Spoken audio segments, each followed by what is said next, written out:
This program may contain content which is suitable for listeners over the age of 18 only. Discretion is advised. This is Room 104 with Cormac Moore and Saoirse Long. FM104. So, what are your thoughts on people who decide to get into a relationship and marry their first cousin? Well, tonight, just after 10 o'clock, you're going to hear from a woman who wants the stigma of marrying your own first cousin to be gotten rid of in 2020. She's 20 years younger than her first cousin. Half of her family have abandoned her and said she's going to hell. But she's planning on marrying him and having children with him. She's going to be on a little after 10 to explain more about her story. Also, the last ever Nice People Root Towns is on tonight, and to celebrate, we're giving you the chance to eat some ghee butter. Details about how you can get your hands on some ghee just in time for Valentine's Day coming up very, very soon. And we have a date for Saoirse tomorrow night. Details now. This is Room 104 with Cormac and Saoirse. FM104. Are you excited? Are you ready? No. Oh, wow. I feel like a woman. Oh, yeah. Will it ever end? Finally come. The longest week and a half of all time ever. So, I think I'm going to actually turn lesbian. Just because I can't cope with these men anymore. So, if you haven't been listening, okay, for the last week and a half since last Monday week, whatever, I have been managing Saoirse's first ever Tinder profile. It's been linked on my phone, but it has all her pictures up on it, and I have been managing and filtering through all the filth that is on Tinder with the hopes of getting her a date for Valentine's Day so you don't die alone. Yeah, Who wants to die alone, Saoirse? I never said I was going to die alone. I just said that I live with my cat, which that was day one that we ever met, and you were so disgusted by that. Sure, look. And I'm just trying to do you a favour, a sound friend. Nothing has changed since then, so you stick me on Tinder to try and give me somewhat of a Valentine's Day tomorrow. Right, who wants to be lonely on Valentine's Day tomorrow? So I have Kind been, of me. Yeah, now you're probably better off if I'm dead serious and dead honest. So I've been managing her Tinder for the last 14 days, and it's 13 days, and it's been an absolute eye-opener, okay? So I've been breaking down some of the stats here. Go on. So it's been 13 days, and we've had 3 different Tinder profiles for you. What do you mean 3 different? As in we had 3 different bios. So we put you out there as a little bit flirtatious, provocative, just... Yeah, slutty. A little bit like that, yeah. And then that got loads of matches and loads of messages. We then flipped it completely back the other way. And what we did was then said you were looking for a husband to give you 2 kids. Yeah. Not going to lie, the messages and the matches dropped off considerably. So strange. Like a 90% reduction in matches and messages, yeah. Right? Unfortunately. And then this week, we settled on a nice normal, quote-unquote, normal profile. Normal bio. You like boojum, you have a cat, looking for a bit of fun, don't want to use this too much, you're a bit weird, blah, blah, blah, blah, blah, blah, right? Now, a little bit earlier on today, just because today is the final day of matching with people, I sat in the coffee shop next door and pretty much completed Tinder. Basically, just for half an hour, swiped constantly right. You looked like everyone. You were playing a game. Yeah, it was amazing crack. It was a right, matching with everyone. So that brought the total number of matches up to a staggering amount, right? Saoirse has matched with, let me get the final total because the phone's been hopping the last few minutes as well. The total now amount of matches is 163 people have matched with Saoirse. Surely out of all of those, we can get you one decent bloke for tomorrow night. And we have, by the way. We've got him. Oh, we do. Now, out of those 163 people, only 2 copped that it was me. Well, that's only 2. That's pretty impressive. Yep. So only 2 people copped that it was in fact me, because again, we've been telling people. We haven't been keeping this a secret on the show here. We've been telling everyone. So if you're single and you're listening, they're happy days. But one of the people who copped that it was me still kept messaging asking for a date. With you? Yeah. With you? Well, yeah. Well, like still, I'm trying to find it here through the hundreds. Well, maybe you should go on a date with them. No, as in still asking you, right? So this person, has sent in like 10. This was the person who was sending in a little bit. Sounded a little bit overeager. As in, sent Saoirse 10 messages before I got a chance to respond. Oh, no, don't do that. And then copped it, right? And then says, I didn't know this was being used on FM104. Ha ha. Funny. And then I went on and we learned that this person has been cheated on in front of my face twice as another reason why they're staying so long. And it was like, but I suppose it's time is a healer, I suppose. Let's hope you find someone. I know Cormac will narrow the search right down. Wait, hang on. Back it up. He was cheated on. He volunteered this information in the Tinder conversation. Right, okay. I haven't responded back. He was just explaining why he's been single for 4 years. And he said, being cheated on in front of my face twice was another reason why I stayed single so long. Okay, well, that would do it for you, wouldn't it? Yeah. Possibly, yeah. So listen, here's a backup date that you have. I have a guy, but this guy says the backup. He said, if your date on Friday doesn't work out, again, he knows it's me. Yeah. So I'm just relaying the information to you. Okay. If your date on Friday doesn't work, I'll definitely be interested in meeting you for a few drinks. Oh, a few. I'm only having one responsible glass of wine, like I always do. And he said, I love to chill out. I'd love to chill out with you, have a bit of a laugh, bit of crack, and maybe see how we go. Up to you. And best of luck on your date on Friday. You know, when people say stuff like that, you feel pressured into being funny. Yeah, and happy Up for a bit of crack and a bit of a laugh. I'm up for crack, yeah. Like sometimes I'm just tired and I don't want to have crack. I just want to watch TV non-stop. Yeah. You know? So two people have copped it. Now, the best chat-up lines that I've gotten. Oh, God. The first one was about the raisins. Yeah, I liked that one now, I have to say. Okay. Are you into raisins? No. I obviously wasn't, and I'm not. So, and it took myself and Saoirse a while to cop this. Because like, do you like raisins? I was like, do you like raisins, Saoirse? I was like, I can't stand raisins, no. And he said, what about a date? Yeah. We were like, well, is there a difference between dates and raisins? I know. Okay. See, I'm not into healthy things, really, so I didn't really know what a date was for ages. This one came in this evening. Depending on how you take this is either very intimidating or very, very different and unique. Okay, so here was this chat-up line. Hey, Saoirse, I don't know who you are. I don't know what you want. If you're looking for a one-night stand, I can tell you it's not really my thing. But what I do have are a very particular set of skills. Skills have I acquired over a very long time. Skills that make me dream for people like you. If you let me go now, that'll be the end of it. I will not look for you. I will not pursue you. But if you don't, I will look for you. I will find you. And if you're lucky, I may ask you out for a drink. No. No? Not for you? Absolutely. Was that not a little bit kind of different? No, not even a little bit. No, that makes me sick. That wasn't fun. No, it's creepy. It reminds me of... It all depends on how you say it, right? Because if you're listening to this kind of music... Hey, Saoirse, I don't know who you are. I don't know what you want. Oh, good. But I will find you. And if you're lucky, I may ask you out for a drink. Now, if you say the same kind of lines in over... Liam Neeson voice. In I Taken. don't know who you are. Oh my God, stop it. That's a little bit scary. That's of course, terrifying. Right? So no, he needs to jog on. Okay, so he's going to jog on for you. Fair enough, right? So that means that they were two of the best ones. Now the two of the worst ones, right? One of the worst ones came in this evening, which I posted. You're far too happy about this. I know. I'm kind of going to be sad that I don't have anything to do after tomorrow. So one of the worst ones came in this evening. That these were one of the two. The two worst chat-up lines. Here was one of them, right? This one was. Someone just looking for a good time. Only down in Dublin tonight with work at the Dublin office. Fancy a drink. Now, in fairness, I set him up a little bit. What did you say? I said, now, if someone is only down in Dublin for the night and they just want a drink, they don't want a date. They don't care about you. They don't want the drink. They don't, do they? No. They want to just have a quickie. They want to have a quick shag because their missus is back wherever they're from and they can get away and go, oh, really long night work. Oh, God, sorry I didn't call. I was sleeping with someone else. So they said, only down in Dublin tonight with work at the Dublin office. Fancy a drink. And I said, for a drink or ... Why did you say that? Just to set him up because I knew, just to see if he'd go there on his own. Okay. You know? Because he could have said a dinner anyway. So I said, for a drink or what would you prefer? I can think of other activities. And then I set him up again. And I said, well, maybe pool or bowling. No, in fairness, I'm a fan of pool and bowling. There you go. So I'd be happy to do those types of dates. So did he respond to that? Yes, he did.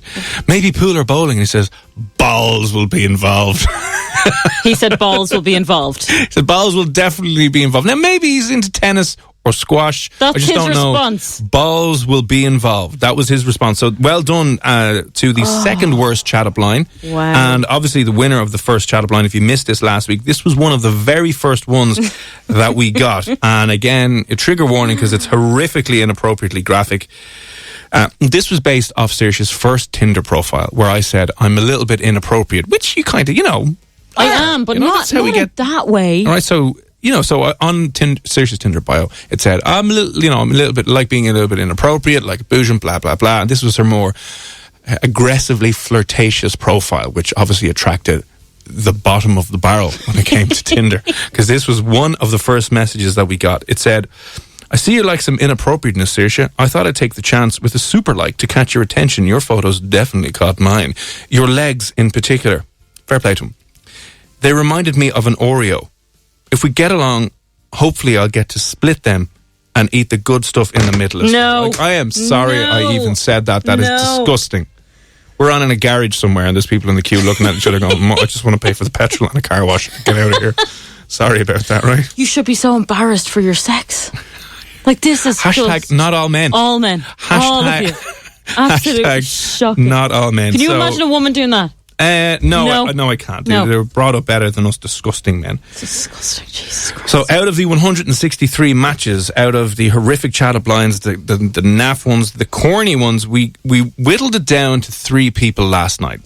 We had the account exec, we had the Michelin star chef, Yeah. and we had the other guy that was in finance or something.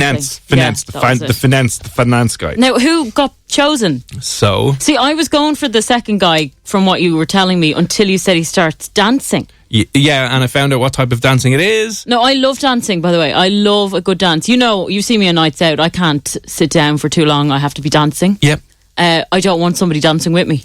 Well, you're going to be dancing with this guy because the people, we threw it out to people to vote on last night as well. So people voted last night for man number 2, the salsa dancing, bug exterminating Michelin star chef. So Wait, that is he the winner? Who you were going No. on a date with. No.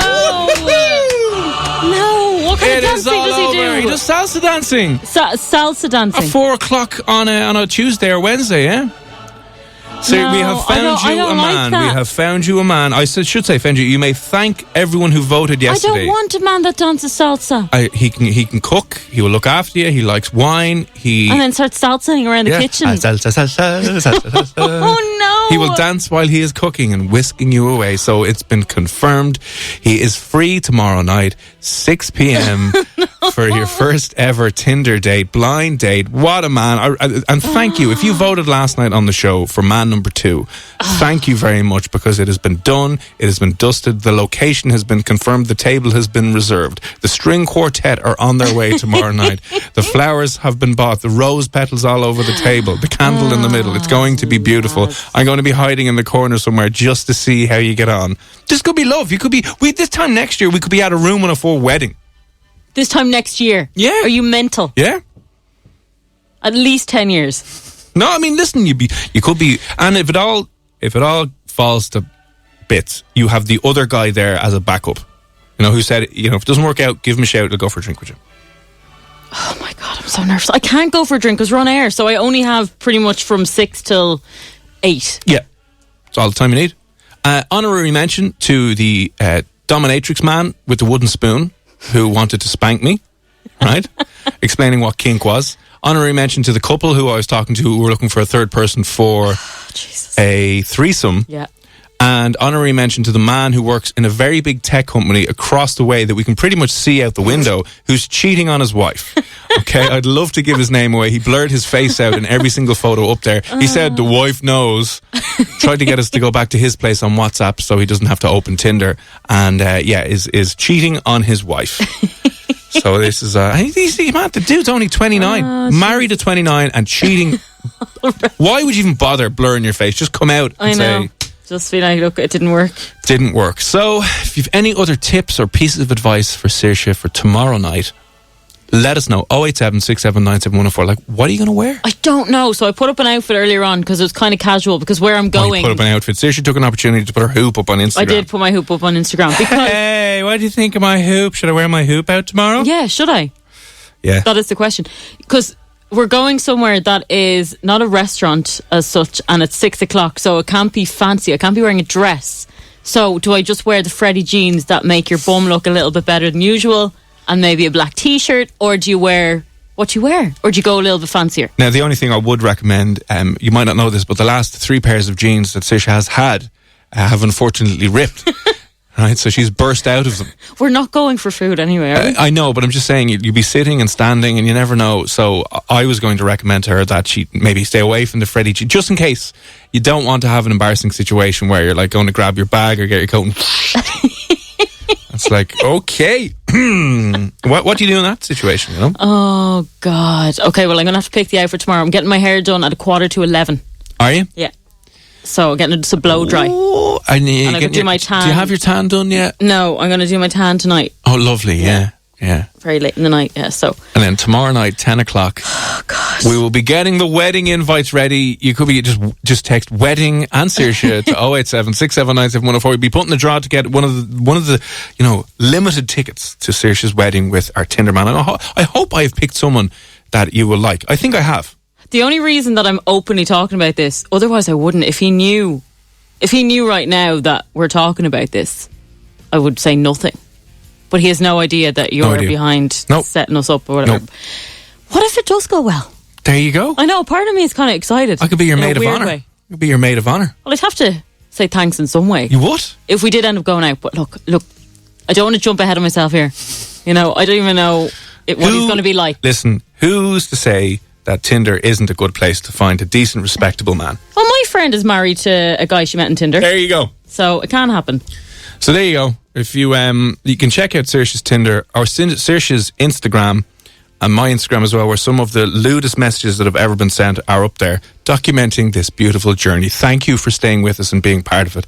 It's all coming to a close tomorrow, and I think I got it right. I hope I've got it right. Well, I like most things bar the salsa dancing, but I could get over it, I guess. There you go. I mean, he looks like he can fix things around the house and kill bugs that you don't like and rats. So happy days. Tomorrow night, 10 o'clock for an update. Freya Ridings Castles. Freya Ridings Castles. It is Cormac and Saoirse here on FM104. Just a quick text in here. Remember you guys had Kelsey from Safe DM on the show a few months back? Yes, we do, Killian. About sending willy pics to test the Safe DM filter. It's coming out tomorrow on Twitter. If any of your listeners that may need this for Valentine's Day. Oh, yes. Oh, that's good. That's good to know. Yeah, Kelsey was developing a filter for your Instagram and Twitter DM so that AI would be able to recognise when someone has sent a Richard pic to you, and it would automatically filter it and delete it. So I'd say you as a woman don't have to open these because, again, lads don't really get sent too many of those in, unfortunately. So that's apparently being released tomorrow. Happy days. What else do we have? Oh, sorry, I forgot to give an honourable mention to the person who gave out to you on your Tinder for not replying. Oh, who gave out to me? Remember, it was like the big long message, and then we said, sorry, someone died. Oh, yeah. Honourable mention to him. Tomorrow night, update after her date at 10. No, sorry, we'll be live after Al Gibbs tomorrow night at 10, and your date is at 6 o'clock tomorrow night. You could be whisked away. Who knows? All very exciting. Yeah, what if I don't come back? Well, what if he brings me somewhere really cool? Yeah, like picks you up in a helicopter and whisks you away to Paris for the evening. I can't do the show then. Yeah, well, listen, we'll just go live to Saoirse at the top of the Eiffel Tower. I'll be busy. With her new date, right? It's coming to this. On the way, in about a half an hour's time, about 20 minutes' time, we'll be doing the last ever Nice People Rude Town, giving you a chance to win a block of Ghee butter. So we're going out with a bang, and, just in time for Valentine's Day, you'll be able to get your hands on some Ghee. So... details about how you can do that in about 20 minutes time. Now though, if you want to win some Room 104 demotivational beer mats while they last, because we've given a few of them away now, there's not too many left, and if you want to win something out of our beautiful scumbag, you just need to answer yourself this question. Yes, so the average amount a man spends on Valentine's Day is what? More than women.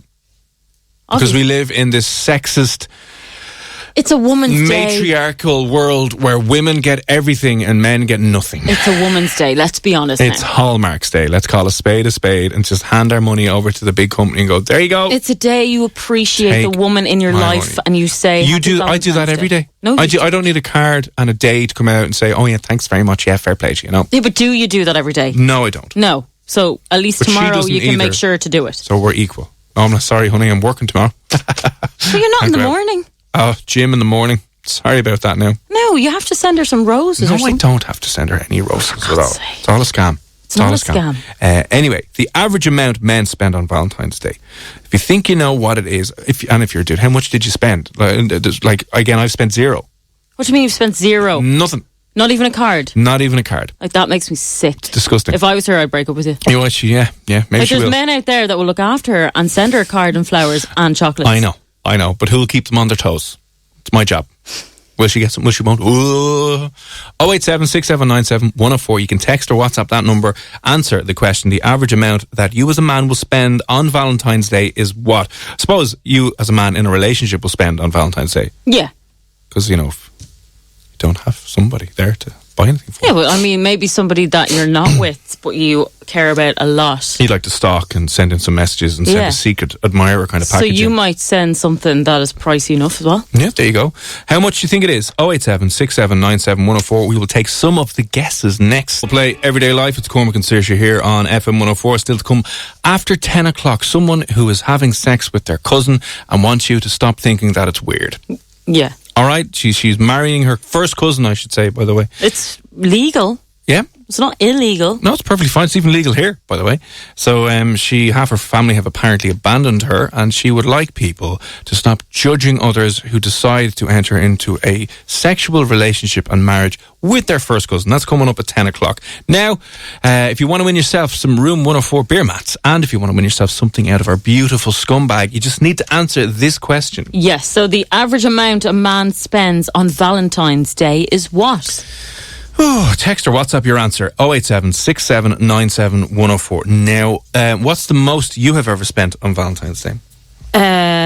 Zero. Yeah, I knew it. Yeah, zero.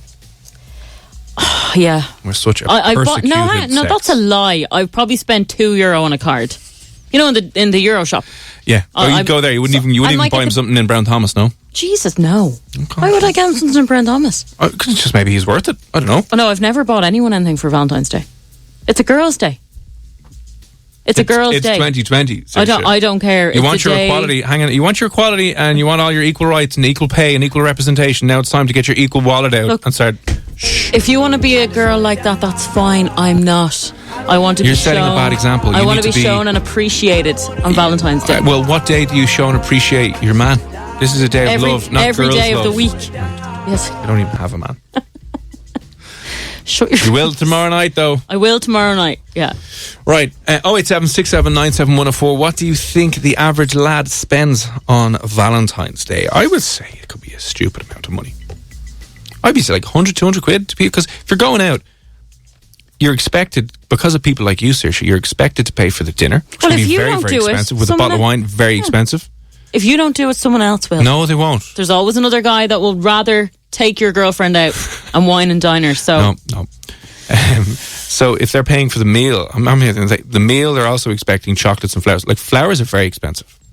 Depends on what flowers you get. No, You can buy flowers are very expensive, right? I bought a thing of flowers there last week. Oh, just sporadically. Just sporadically. I love that. Good. And so you should. They were like 20 quid. And they weren't even that nice. That's not expensive. Come on. It's expensive for what it was. If you saw them, like, it's an old depressed daffodil. Was she happy? Well, yeah. See? You can do what you want. That's all that matters. You gotta, If you give her a smile, then that's fine. I have 2 stags coming up I haven't told her about, so we're just planting seeds, literally going, have some flowers, woo, do what I want. So, you gotta plan these things out. Sorry, can we just go to that message there now? Who is spending $850 now? I don't know if that was meant to be euro. Mark, on a Valentine's Mark, you are Day. not spending €850 or $50. You're just not, though. Mark, if you are, on what? Yeah. And Saoirse wants to know, will you spend that money to fly her over? Yeah. I mean, you can spend more if you want. Yeah, if you want. You don't have to cap it. Yeah. So how much do you think a gentleman will spend on Valentine's Day tomorrow? The closest euro will win 087 6797 104. I will give you a hint, though. You're all going too high. Oh, are we? It's not 850, and it's not close to that either. It's not like $2,000. No. Okay. No. Evening, Luke. You're on F104. How are you? How are you? I'm good. Do you have a significant other that you have to fork out a bit of cash for tomorrow? I do. And so what are you thinking? What's the number you're thinking? I think it depends on how long you're with them. That's a good one, yeah. Like, if you're with, I think people usually splash out on their first Valentine's. So if you're with them for a few years, I'm probably about 150 tomorrow. Oh, so you're saying that if you're with them only a few months, that you should really be spending a lot more? I'm not saying that you should be, but I think a lot of guys would. You see, Luke is talking about the law of diminishing Marginal returns. Basically, once you have her, Yeah, you can just... you can do what you want and not You've buy locked her anything. in, and the longer you have her, the less likely she is to leave because it's too much effort, and she's gotten into a routine. She's used to it, and that can go from a peak of 150 down towards like €6. Do you know how accurate that is? That's very accurate. Yeah, look, I even drew a little graph of, obviously you can't see, but there you go. That's the money peaking, and then you're all right. See you, bye. Luke, with 150 quid, what are you going out, like 3 years? Yeah, exactly. 3 years. Nailed How it. did you do that? And next year it'll be 80, God. and the year after that it'll be 36. No, see, she's there. She's either listening or she's with in the them. car, yeah, He's they're like, driving no. the car. No, she's not in the car now. Oh, yeah, he wouldn't have said 150 because he wants. Yeah. Wait, what are you getting her? Or what did you do? Well, I got stuff sent to her work. Oh, But stop. like, I mean, the flowers. The flowers are the most expensive thing, I think. Because it's like a package. You get these packages online. So. What a great That's move, lovely. Luke. Because you see, girls don't want flowers. They don't want presents. They don't. do. No. They want to show off to their friends. That's all they Exactly. want. So sending the flowers into work is like bonus points because isn't he lovely? Oh, fair play to him. He's got it nailed. Yeah. So you just want things you can show off and say that you're having a better life than other girls. That's Yeah, the of only course. reason you want that. You stuff. want to have more than your friend got. There you go. And what did he get you? And she's like, oh, we don't do Valentines. Oh, really? Well, actually, he just sent flowers Wheeled in. them in. He got me a stripper into work. Thank you very much. Right. You just have to hope they arrive now, that's all. That's the other thing. If you leave it too late this week, Really? oh, it's booked out for days in advance. Oh. Yeah, like if you haven't booked them by today, she's not getting them tomorrow delivered to work. No. Are you taking her for dinner? No. Yeah, well, we're going to Dundrum, and then we're going to the drive-in cinema. Oh, lovely. Oh yeah, where's that again? Leopardstown. Oh yeah, Very nice. I've never been. I have to go. Now, where are you bringing her in Dundrum? Give the guy a break sorry, now. What's your PPS number as well, there, Luke? Will you? No, Luke, Just are you give bringing that her to across. Siam Thai? Yeah. Are you actually? Yeah. Oh, I'm so jealous. Can I come? I bloody love You that place. have a date. Not tomorrow already. night. You have a date. I have date tomorrow No, early. 6 p.m. Yeah, but I don't have anything after the 6 show. p.m. You're locked and loaded. Right. They do responsibly baths of gin.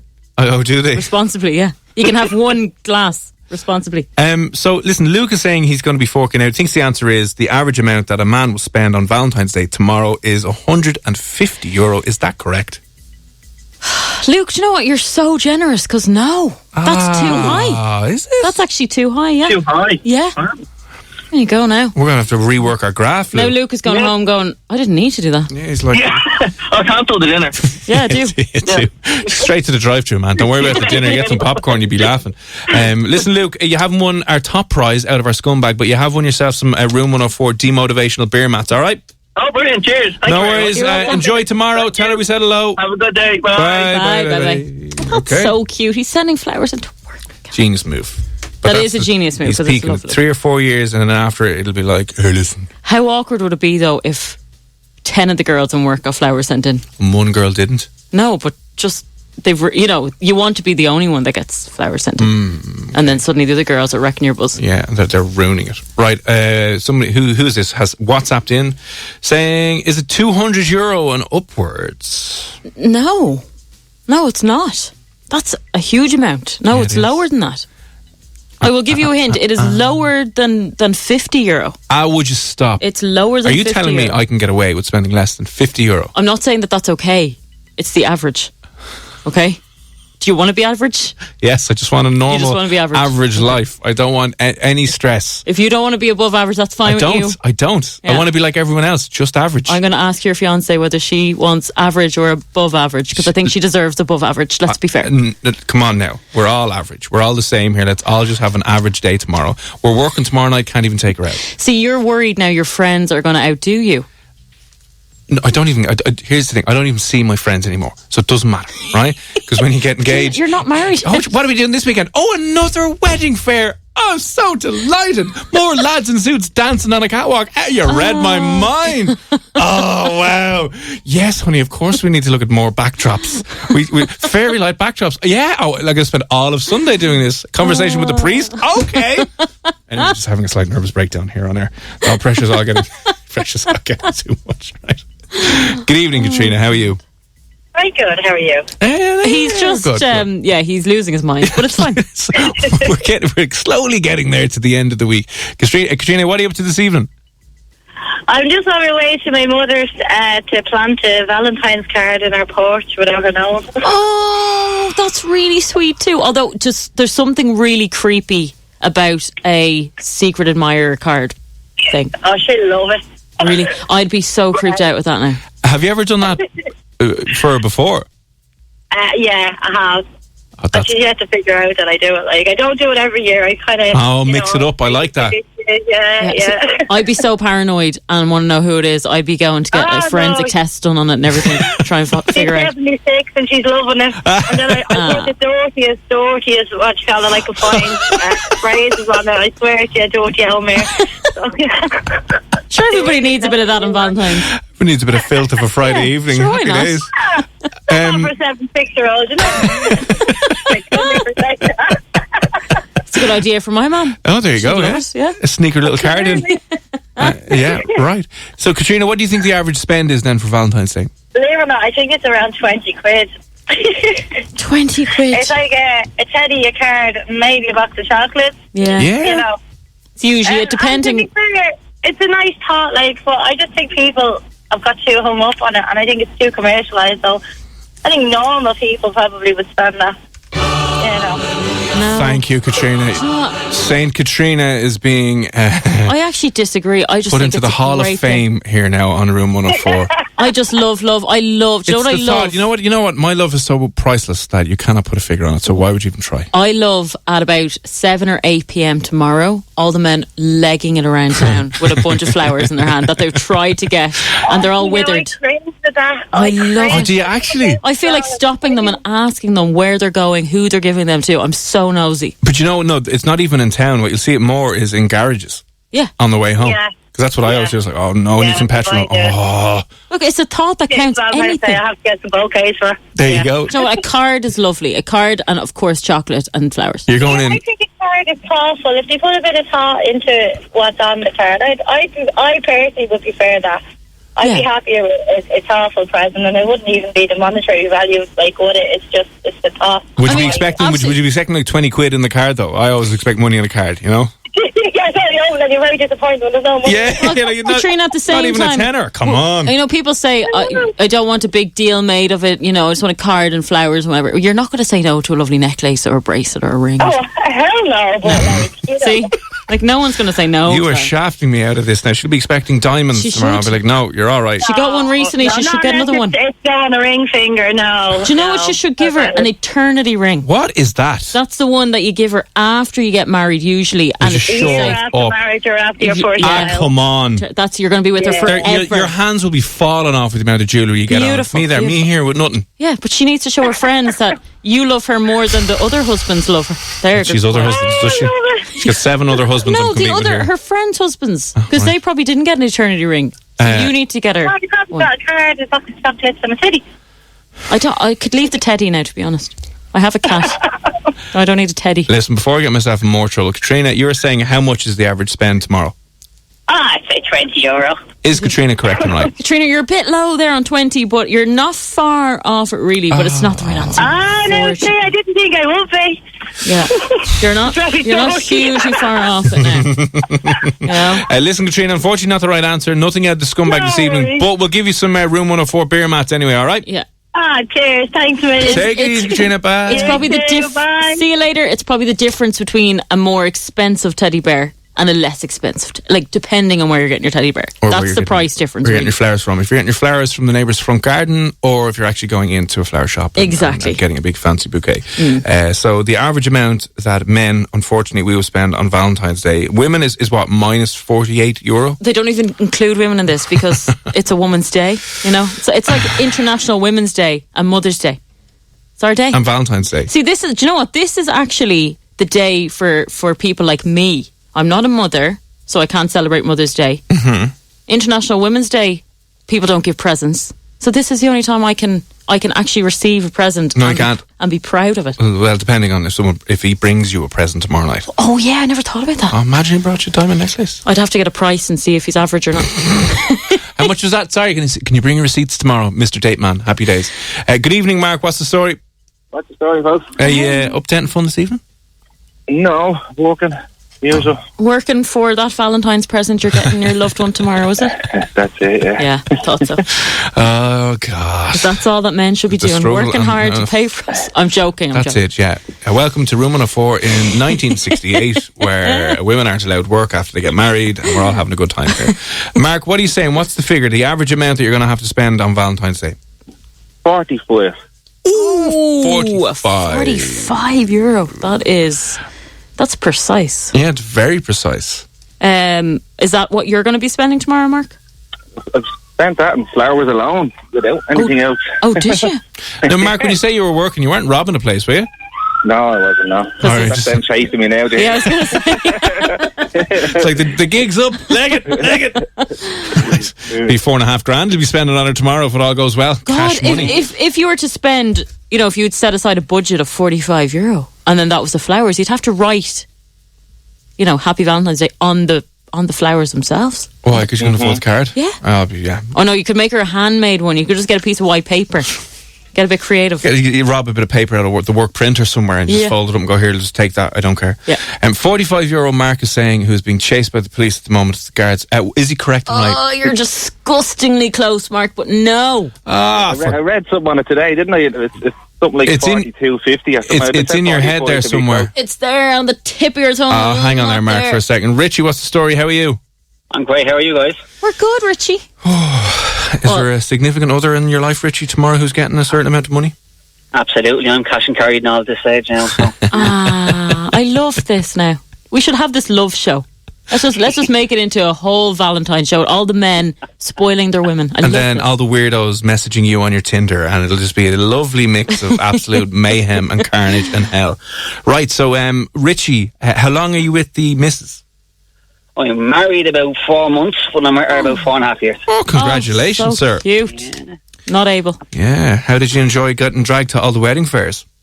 Do you know what? We went to view one place and one place only, and that was it. Yeah. No. Oh, wow. You're having a harder time, aren't you? Wow, Richie, I love that. Yeah. How did you convince her to do that? I was paying for it. You get one shot. That's the answer. That's right. That's fair enough. Do you want to go somewhere else? No, I'm paying for this place. I do not. It's booked already. Yeah. Thank you and good night. We'll go home. Fair play to Richie. Wow. I love that. Fair play to you. Well, you're out of pocket. She's not. Yeah, but at least he's got his Sundays back. He had his Sundays and his Saturdays. Is that how easy you guys are? What? Yeah, just here. Yeah, it's grand. We're very shallow. Yeah. Very shallow. Decisive, Richie. We're very decisive. Decisive, yeah. That's what we need, right? Richie, what are you saying? The average amount that men are going to be spending on Valentine's Day? So they were throwing a nice bottle of wine and a few flowers. You might get a sneaky box of Maltesers. I'd say €44. €44. Coming in €1 less than Mark, who said 45. Is that the correct answer? Is that the correct answer? Yes, it is. Ding, ding, ding. Yes. €44 on the button. Do you have the scumbag in here with us now? Okay, brilliant. Because listen, Richie, you have won yourself some demotivational Room 104 beer mats. If you ever get a Friday, Saturday, or Sunday evening to yourself, we want to have a nice cold one. They're yours. And Saoirse has. Oh, hang on a second, Saoirse. We have to obviously do it officially. The Room 104. I'll bleed and reef you. Scumbag. So this is stuff we've robbed from around the office that we put into the scumbag. It's really not our stuff, but we give it away here on the show anyway. So what has Richie won this evening? Now, I suppose I should say as well, sometimes it's really good stuff, Richie, from around the office. Other times it's horrifically bad. So please, please, please do not get your hopes up. Okay, great. Now we've lowered expectations. Like all good relationships should start with that as well. Keep the bar low. Yeah, exactly. So you've actually won 2 things. Which is beautiful. So that's a bonus in itself.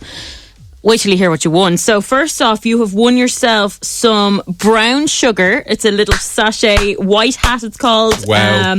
Wow. Yeah, brown sugar. I'm really taken back by that. This is it. Like, hang on, do you need to take a moment? Richie, to gather your thoughts? I hope you're not driving or managing any heavy machinery. Just breathing in it. Life-changing stuff. Yeah, so you can hear that. That's, lovely, that's yeah. sugar. And the second thing that you've won is an FM104 Dublin's hit music station sticker for your CD. That's absolutely amazing. So if you peel that off, you can stick it on a CD. Do you have a CD? I'm getting one. There you go. Oh, yeah. Yeah. Do you Okay. remember CDs? They were a thing once. I don't think we have any left in the studio, No. but it's there. You can actually write the name of the CD on it. Oh, lovely. So, you there's know, a space, there's If a little white box. Do you know what? Maybe if you're making like a mixtape CD for the missus tomorrow with all her favourite love songs, Yeah. you could write it on it, the front of it, I so can she'd actually go know. home happy now. Yeah. Yeah, too. Yeah. Valentine's Day, fantastic. Hey, don't even give her a present. Just give her these two things. And her She'll life love would be made. You didn't think Thursday could get any better, Richie, but there you go. Life has peaked. Life is good. Yeah. Listen, Richie, thanks a million for popping on. Enjoy tomorrow, and we'll chat to you again soon. Thanks very much, guys. I'll go down. See you By the later. way, listen, Mark, you still there? Yeah. Listen, he was only one away. Can we give him something out of the scumbag? Oh, for God's sake. Okay, fine. Here. Listen, not only one away. I don't want to. That's pretty much bang on. You know what I mean? So we'll be nice here now and grab you something miserable as well from the scumbag. Okay, I have picked... Right, oh, this is weird. Okay, I've picked one thing out of the scumbag, and it is white toilet paper. It's not the proper toilet paper where you know... It's definitely what's not the nice Durex. one? Durex soft one. Is it Durex? No, they're condoms. They're condoms. If you're wiping your arse with condoms. Oh, wait, what is it? Dulux? That's Dulux. paint. It is... Oh, no, wait. Jesus. Durex? No, Durex is the... It's Durex condoms. Yeah. You know what I mean? It's the one that looks like a condom, but it's not. It's toilet paper. The nice soft one. It's not that anyway, okay? Dulux, Durex? I don't know. This is going to annoy me. I think it's Durex, no? I don't know. I think Durex is condoms. Anyway, this is more, I would say, you can keep industrial toilet paper. It's horrible. It'll fall apart, but it could be used in case of emergency. If you ever wind up, running out of toilet paper, you could have that as a backup one, maybe. Or apparently, if you're in a bathroom at all, you could maybe put this in your back pocket because you're not supposed to use hand dryers anymore. Oh, there you go. You could die. So if you just use this toilet paper, then you won't get any viruses. There you go. Fine. So listen, congratulations, Mark. That is another, I suppose, probably life high you've had here this evening. But thanks for popping on, and we'll chat to you again soon. No, what about this? Take it easy. Bye, Bye. bye. There you go. Changing lives here on Room 104. Richie and Mark, just wow. Yeah. That was impressive. God, that was impressive. So 44 quid is all I have to spend tomorrow. Well, that's the average, I said. It doesn't mean that is what you should spend. I think that's a little bit tight. Don't say it. I'm not saying it. I think it is, though. I think you should... Hang on, listen. It's No, February. hang on. No. Hang on. That's hang a on. regular Friday night where you're both just sitting in with a takeaway and a bottle of wine, okay? Depends what takeaway you get. Maybe if you get an Indian or a fancy pizza place, yeah, you're dumping. You're probably going to be spending more than that. So you need to... I'm spending zero. You're not spending I zero. am spending zero. I'm going to write to her at the break. But I am. I want to know exactly what she gets tomorrow. Nothing. I'll give her a handshake. Fair play to you. Thanks for coming. You just thought you were going to say something else there. No, it's a family show now. Come on. Right, on the way next, we're going to be doing the last ever Nice People Rude Towns. It started many moons ago. We've pretty much, I think, called every single rude sounding name in the world. Yeah, we have. I'm really excited. And I'm kind of sad at the same time because we had a really bad time of it last week. I can't remember who we rang, but they were very angry. There was a lot of aggressive people. The woman who was like, you think you're calling people and joking? You think it's funny? You think it's funny? I remember the guy in the bar that time and he was really angry. The English guy. Yeah. It was like fiddlers. Yeah, fiddlers. We just wanted Fiddlers on the roof or whatever. Yeah, he was very, very angry. So it would be nice to end on a high, but look, we don't know what's going to happen. So to celebrate the fact that we are doing the last ever Nice People Rude Towns, we are giving away some ghee butter. Yeah, so we are giving the winner, nothing from the scumbag, but actual ghee butter. So I don't know if you've tasted it. I have tasted it. It's very nice on bread. Yeah, so if you've never tasted ghee before, we're giving you that opportunity here on Room 104, right in time for Valentine's Day. You can win yourself some ghee. Creamy ghee. It is. It's creamy. It's creamy in taste. I swear. I've tasted it. I've tasted ghee butter before. All you need to do, you don't even need to listen, by the way, right? All you need to do right now is WhatsApp in ghee and your name, where you're from, to 087 6797 104. We'll put you in the draw and we'll call some people next and we'll pick a winner for the ghee butter next here on Room 104. Ed Sheeran, Khaled, beautiful people still to come on the show. A woman who wants you to stop judging her for marrying her first cousin, and someone a little bit later on talking about how the way you're actually eating your food will be contributing to you overeating and making you fat. Now, Room FM104's Nice People. Sugar Tip Moonshine, this is Mary. Here's Vance, good to have a nice party. It is definitely dildo. Rude Towns. Right, it is, of course, Nice People, Rude Towns, and the last and final ever Nice People, Rude Towns. I know, it's kind of sad, isn't it? We're killing it. It's dying a horrible, horrible death. Yeah, we've annoyed enough people, though, in the last few months. We've gone through most of the rudest place names in the world. If you've never heard this before, we basically get Juvenile, start pranking people live on the air here. People who live in some of the rudest sounding place names in the world. It all started nearly a year ago. It did, yeah. Less than a year, maybe 9 months ago. And the first place was Dildo in Canada. And they were lovely. They were Very probably nice. the nicest people, and we probably had the least nice people last week. Oh, yeah. Yeah. So, you never know who we're going to get through to. But tonight, all you have to do, I think we're going to give away something special this evening. We're going to give away some ghee butter. Yeah, it'd be lovely. It's meant to be very tasty. Very tasty. Maybe it's a very healthy type of butter. Maybe it's got some more healthy fats in it. Happy days. Lots of cream. Yeah, so... It is a creamy butter. I've tasted it. Have you? Yeah. Tasted ghee butter, my God. My granny used to love it. Love the ghee, did she? She loved a bit of ghee.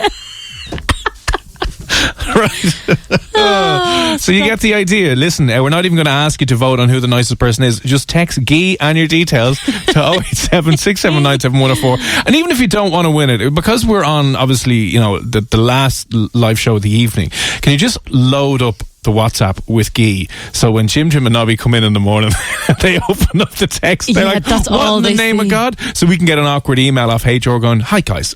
So listen, ghee and your details to 087 679 7104. WhatsApp is in for free. You can text. I guarantee you the lads will see it easier on the WhatsApps. So do that and we'll get through to our first few places here this evening. And do you want to know where we're going first? Yes, of course. Where are we going? Of the last few rude place names in the world, which we have found here, is over in Ohio in the United States, called Longbottom. Oh, everyone likes a Longbottom, don't they? Well, it's in fashion at the moment because girls are wearing Longbottom.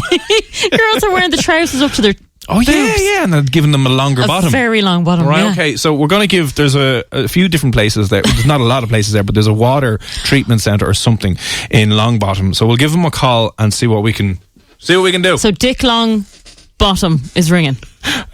Dick Longbottom. How do you do?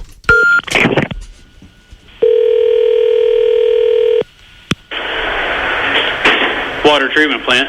Hi, my name is Dick. I'm just wondering, is this the water treatment plant in Longbottom? Yes, it is. How long does your bottom have to be before you can move there? What? I have a rather short bottom, and I'm trying to move to Longbottom, and I'm just wondering how long does your bottom have to be before you are allowed to move to Longbottom in Ohio? Long enough. Oh, I love Who is him. this? Hi. What's your name, sir? This is Casey. Casey. This is Cormac and Saoirse here on FM104 on the radio in Dublin, Ireland. Really? Yeah, you're live on the radio. We were just came across this place called Longbottom and had to give you guys a call. And so we called the water treatment facility. Yeah. So we called the water treatment facility in there's nothing else we could find that was open. Tried to call the Longbottom Community Centre, but they don't seem to have a number online. So we got through to you, Casey. That's pretty run down. So there's not a lot that goes on in Longbottom, I can tell you that. Oh, that's not surprising, really. People sitting around on their long bottoms all day, and there you go. Not getting any action. That's exactly right. Casey, do you live in Longbottom? Yes, I do. Oh, and you've been there all your life? Surrounding area. It's actually a pretty big area. Like the area we live in, it's on a state road, so yeah, it's not. We're not that bad, but down here where this is, yes, it's that bad. So there's nothing around. It's what you would imagine a Longbottom would be. A Longbottom kind of place. Just a bit boring. That's exactly right. Do you have any idea why it's called Longbottom? I have no clue. Wow. Do you ever get pranked like this? No idea. It's a big river bottom. That's the only thing I can think. Yeah, maybe actually that's probably it. And Casey, do you mind us asking, what do you do at the treatment facility? I am the operator. So I make all the water and send it out. So you are like, who's the god of water? Is it Zeus? No, who controlled all the... Poseidon. Poseidon! Casey Poseidon. Yeah. You're going to go down in history now in Ireland. Casey Poseidon from Longbottom. It's your Longbottom trident. I don't know if Poseidon had a trident, but he does now. Yeah. All right? And by the way, Casey, you're so nice. Yeah, you are the nicest person we've ever spoken to. How did Longbottom even come up in Ireland? We did our research. We basically do a feature on the show called Nice People in Rude Towns. Yeah? Yeah, they're usually over in the States, and we're wrapping up the feature tonight, so we're trying to look for the nicest person. It's the last ever one. It's as if you knew this was happening. Yeah.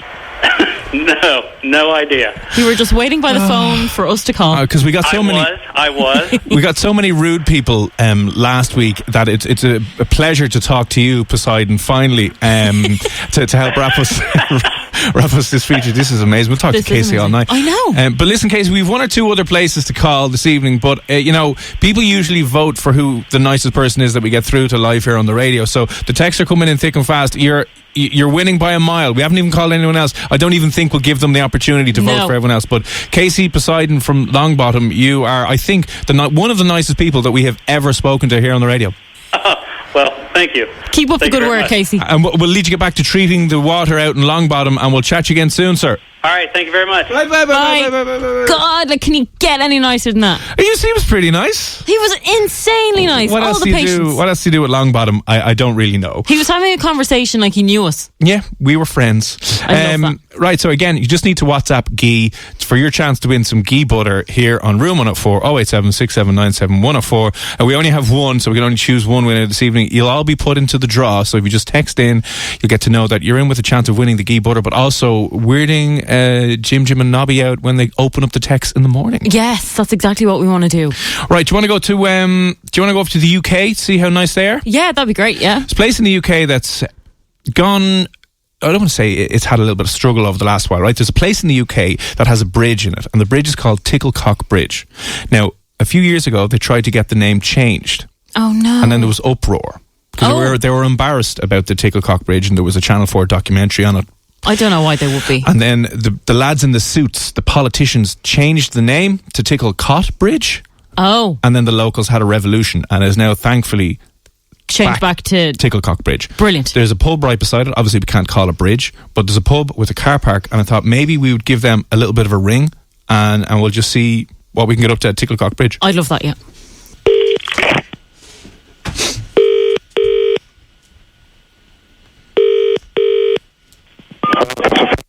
Hey, I'm just inquiring about, is this a pub, yeah? Sorry, 1 sec. Sorry, just 1 sec.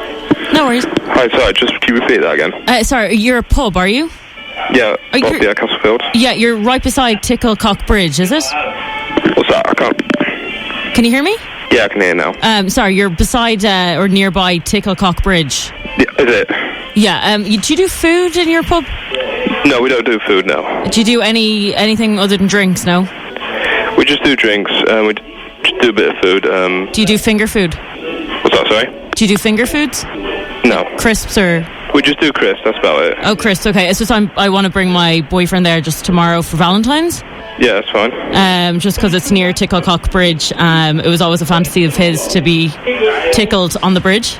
Yeah. So I was going to bring him for maybe a few drinks and some food, but we can skip the food. It's fine. Just once we can, get a few crisps or something. Is it a long walk to the bridge or? Don't think it's a long walk, no. It's not far from the bridge. Have you ever been tickled on the bridge? Yeah, I've been to the bit. I can see it from the pub. Oh, you can see it from the pub itself? You can see the Tickle Cock Bridge from the pub, yeah. Oh, wow, okay. And do many people get their cock tickled on the bridge? Go through... from the pub towards the bridge, you go through and head towards the town centre. Yeah. So that's about it. All right, okay. Have you got binoculars? Like, can you see what's going on it, or? No, not really. No. Have you been there at night? No. Do people just get tickled there, or does kind of more happen? I'm not really sure. It's just a fantasy of his, as I was saying, and I just don't know what way to approach it. Do I just bring him onto the middle of the bridge, or do I start tickling him from the kind of front end, or? I usually, I do the steak and blowjob day, but I just thought, Valentine's, I should probably give back. And what would you suggest if you were my boyfriend? Like, what would you like?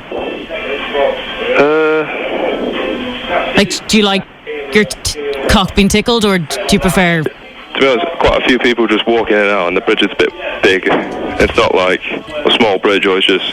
It's okay, because he's pretty big as well, so, I mean, that's fine. We probably wouldn't be allowed to do it with other people on the bridge, I wouldn't say. Is there police around there? No, not really. No, okay, so kind of anything goes. I don't think anything goes happens on that bridge, to be honest. Do you want to come with us, or? No, I'm fine. Are you sure? Are you single, or? I'm going to end it now because I've got customers need serving. All right, okay, well, you're going to be serving me tomorrow. Bye. All right, bye.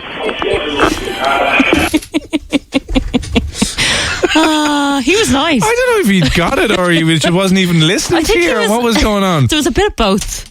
I think he was a bit like, is this happening? If it is happening, I'll go with it, but... Okay, Tickle Cock Bridge. There you go. Nice, you know? We learned nothing from him, but there you go. There's a pub right beside Tickle Cock Bridge, and according to him, you can do what you want. And it's a big bridge. There you go now, and there's no police around, so you're happy days. Listen, we'll leave it at those two this evening. I don't think we're going to top Longbottom and Tickle Cock Bridge. No, it's a close one. So again, we don't care who the nicest person is this evening. I think it was Casey. I don't know. I think that guy was pretty patient. He was patient, but was he nice? He didn't know what was happening. Right. All you need to do if you want to be entered in the draw to win some Ghee butter for the beautiful Valentine's Day, 087-679-7104, Ghee, and your name and your details. You can WhatsApp or text in, and we'll put you in the draw. We'll pick a winner in the next hour, and we will be back for a Longbottom rest and Tickle Cock Bridge after these. That's the latest from Niall Horan. No judgment, and that's exactly what you will need tomorrow night. No judgment. On your blind date. I'm not going to judge him. Okay, I know I don't like the fact that he does salsa dancing, but it's the only thing I dislike, and he can't like everything about everyone. And plus, there's loads of things he's going to hate about me. There you go. The list will be endless. Yeah. David, good evening. David is out at Tesco. He said just in Tesco on the way home now, and a big area of flowers with a load of lads like these. Why are you getting it now? Surely you're going to go home. You can't just... Oh, you might leave them in the car. Oh, so you have them for the morning and you just leave them then. Surprise. Yeah, breakfast in bed. That's well a nice one. Yeah, so that's always a good one. So fair play, David. Yeah, we're just saying that'll be everyone tomorrow night. I'm going home in the garage or in Tesco as well. We just did our last ever Nice People Rude Towns to celebrate wrapping up that feature. Who knows, it might come back, but it's dead now. We're having a funeral for it now. We're giving you a chance to win some Ghee butter. Yeah, I've tasted it, as I said, it's delicious, but obviously because it's very rude, isn't it? It's a little bit rude now. So the last two places that we called this evening were Poseidon over in Longbottom, the water treatment centre over in Longbottom, and then someone beside the Tickle Cock Bridge over in the United Kingdom. Usually we ask you to vote for who you think the nicest person was, but this evening, it doesn't matter, just WhatsApp Ghee to 087-679-7104. We'll put you in the draw, and then before 11 o'clock, so within the next half an hour, 45 minutes. Yeah, the next 45 minutes, we will pick out a winner, and you could be winning yourself some beautiful Ghee butter just in time for Valentine's. Yeah, and plus, we want you to send in the word Ghee just so that Jim and Nobby see that in the morning and they don't know what's happening. Yeah, so a ton of your texts already. So who has sent those in? Derek, good evening. We have G. Oscar, sorry, who's listening all the way over in Hungary. Okay. Mad for the Ghee in Hungary. Yeah, absolutely are. Hungry for Ghee. Hungry for Ghee, I love that. Lovely, yeah, so you can keep them on coming in. Oh, look, there's loads of messages coming in there. One person has actually spelt Ghee right. As in, people are writing Ghee as in, you know. How do you spell the Ghee butter? G-H. Ah, look at that. Bonus points, Chris. Yeah. Bonus points for you. Well done, sir. Obviously, Chris is a fan of the old Ghee butter. There you go. Have you ever tried it, Chris? You can let us know, and we can see what the crack is. Still to come on the show a little bit later on, by the way. We will be chatting to somebody who says that eating in a certain way is going to make you overeat. Yeah, I can kind of understand why. So she is a fancy behavioural marketing psychologist person who has been analysing the different ways you eat impact whether you can stop yourself eating or whether you continue to eat, whether you overeat, all those kind of things. On the way next, though, I'm going to presume, I don't know how I feel about this next interview. It'll be a bit strange. It's one of the strangest interviews I think we will have ever done ever on this show. I mean, we don't mean to be judgmental or anything. We do like interesting, unique, obscure kind of stories, but a woman has come out with her story. She's gone public, and get this, she is planning on marrying her first cousin And she says half her family have abandoned her and slated her and said that, you know what, they don't want anything to do with her. It is a little bit, it's a bit weird, it's a bit taboo, isn't it? Very much so, yeah. I definitely wouldn't be on board with this one. But look, I mean, each to their own. It's not illegal, as we said. Yeah. So, I mean, if you can legally do it, yeah, who are we to judge? Yeah, but well, listen, I'm judging anyway. I'm just saying no, absolutely no. You are judging. You're a very judgmental person. Oh, yeah. No, yeah. You're not really. But anyway, that's going to be on the way in the next few minutes. So you can let us know. Have you ever shifted your own cousin? No, obviously you won't. But you can let us know what your thoughts are on.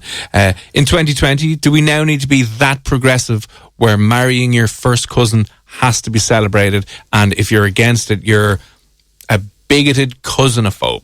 Would that be the word? Yeah, it would be the word. First cousinophobe? I mean, is it a thing we need to get on board with in 2020? I don't know. Are you going to be cancelled now if you're a cousinophobe? You're cancelled, Saoirse. I'm sorry, you're cancelled. Yeah. You need to get behind I'm it. okay with that. So, yeah. Monica's her name, and we'll be going live to her now, and she's going to be explaining to you how she wound up falling in love with her cousin, why she's getting married with her cousin, why her family, some of her family, I should say, have abandoned her, and what she's trying to do to raise more awareness about how she feels it's perfectly fine and perfectly acceptable for two consenting grown adults, be they first cousins, to fall in love, to have sex, to get married, to kiss, to all those things. So she'll be on the way next here on Room 104. It's Room 104. It's Cormac and Saoirse here, and now we're going to be speaking to somebody who is in a relationship, and that relationship has caused, I suppose, a bit of a divide in her family, which she's recently opened up about the relationship she is in. It's caused some of her friends and family to get behind her and support her, and others she claims have disowned her. And we're talking about Monica Van Hoek, who has come out recently to say that she has married or is planning on marrying her first cousin after spending several years in a relationship with him. He's 20 years her senior as well. She joins us on the line now to talk maybe a little bit more about what happened when she revealed what she was planning on doing. Monica, how are you? I'm good, thank you. So this is an interesting news story to make the headlines. It's not common really to, I guess, fall in love with your first cousin and then to eventually, get married to them. Yeah, and what we were wondering, Monica, I suppose, is how did this, I suppose, wind up happening? How did you wind up in a relationship with your cousin? Well, a few years ago, I guess he started to flirt with me over social media, and, he told me that he liked me more than just, family, and that he had an interest in dating me. And at first I was really off-put by it, and I did actually block him on Facebook for a few years. Actually, my marriage started to fall apart, so I got back in contact with my cousin, and I had told him that I would, try things out and see how it worked. And I mean, we have a lot in common and we get along well, so I just decided, give it a shot and whatnot. And so we kind of started just like online sort of thing, over Facebook, and eventually I fell in love, and I'm like, okay, well, this is, feeling pretty good. And I told him that I wanted to make, something real and official out of it. So we had made the decision for me to move in with him and then announce to friends and family what was going on between us. What was the initial reaction? Because I suppose, I only realised this recently that, if you're having a children with your first cousin, there isn't actually much of a significant risk when you're talking about, let's say, possible genetic disorders. It's actually fine. Someone pointed that out and researched it a little bit more and said it's kind of fine. So, but it's still, I suppose, a social taboo, I would say, in most of the Western world to marry your first cousin or to be in a relationship with your first cousin. What was the reaction from your family? Well, they were very, very upset, especially like the females in my family, mainly my aunties, and they were very mean and rude and spiteful, and they told us we were going to hell and that we were disgusting and our children would suffer and all of that. What side of the family is your cousin related to? Is it your mom's sister's child, or? He is the son of my dad's eldest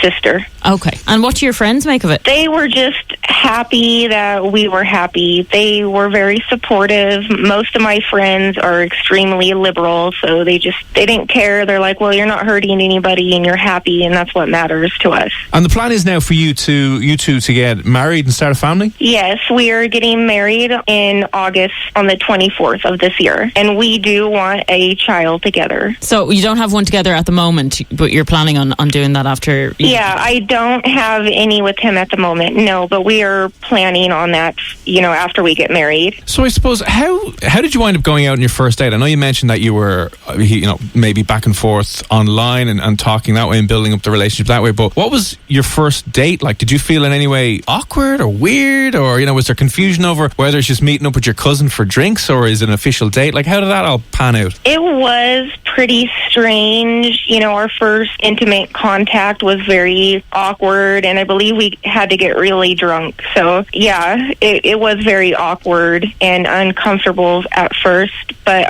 eventually we got over it. I was going to say there's an age gap there as well, so it's not kind of like you would have been growing up, playing together as such in your I know what you mean. Parents' No, I have a fairly large family, and he is much older than me, so I didn't, see him really growing up and whatnot. I wasn't bonded with him like I am my cousins my age. We grew up together, we played together, we were more like almost siblings in a way, but I didn't feel that type of bond. I feel the family bond, but it wasn't like, with my cousins that are my age. Yeah, no, I totally get that. And I was just thinking, if you were adopted maybe, or you didn't know your cousins, you're very likely to bump into them at some stage in your life, and who knows, you could end up with a cousin and not know you're with a cousin. Especially in this small country as well. I'm sure all of us have been at one point in coppers if we're not careful, That's true. I actually did some research on why it was outlawed, and apparently it was outlawed because they were trying to stop immigrants from thriving in this country. Oh, well, that's interesting. Yeah, that is interesting. And it's funny because we were only talking about this last night. There is still a lot of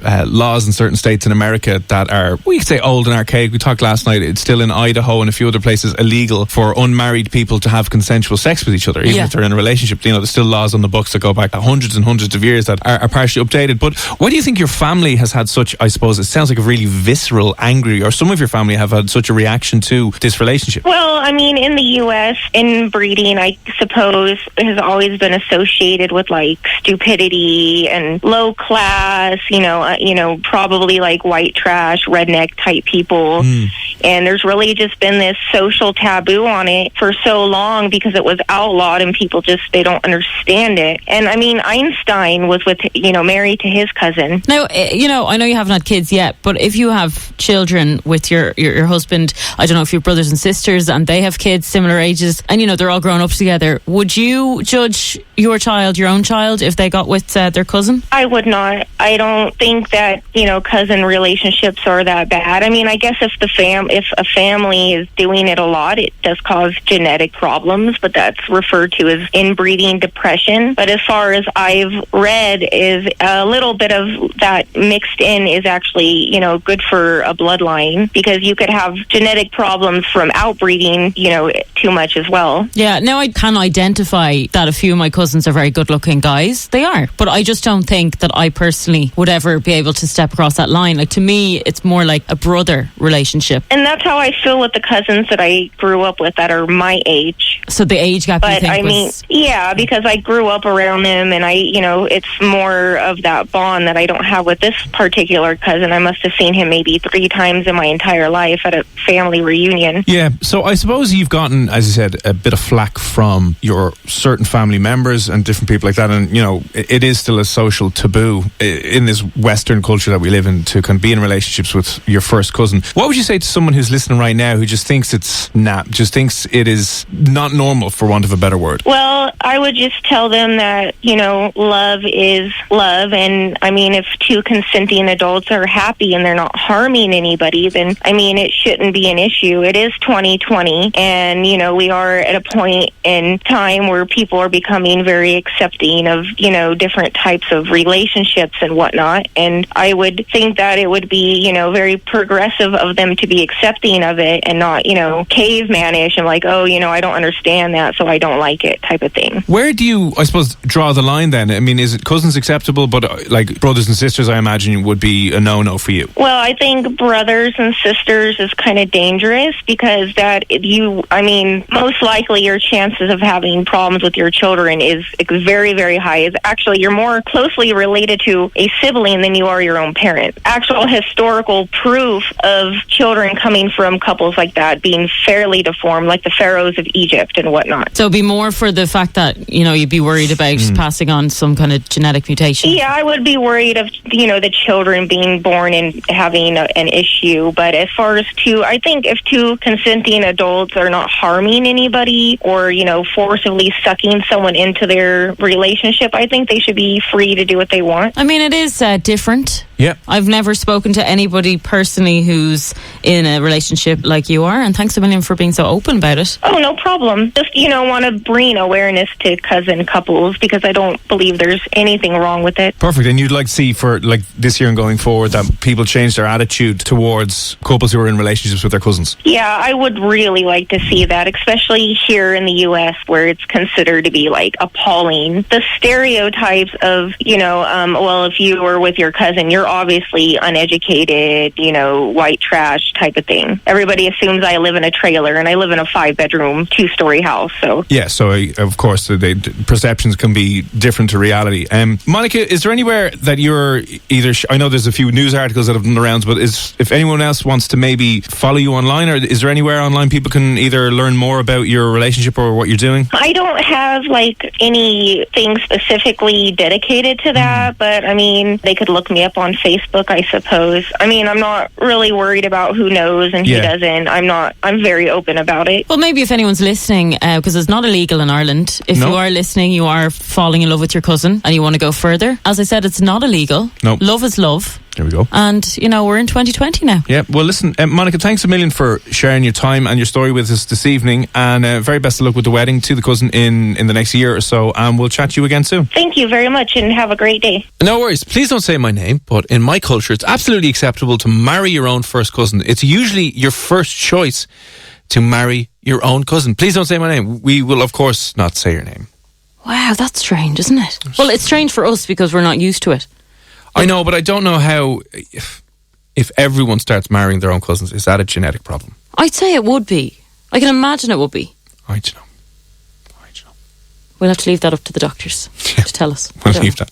Still to come on the show, we have to pick a winner for the Ghee butter. Thank you for all your texts. If you want to win some Ghee butter to celebrate the last ever Nice People Rude Towns, which we did a few moments ago, Ghee in your name. And bonus points to you if you can spell Ghee butter correctly, because a lot of people are missing out one letter in particular.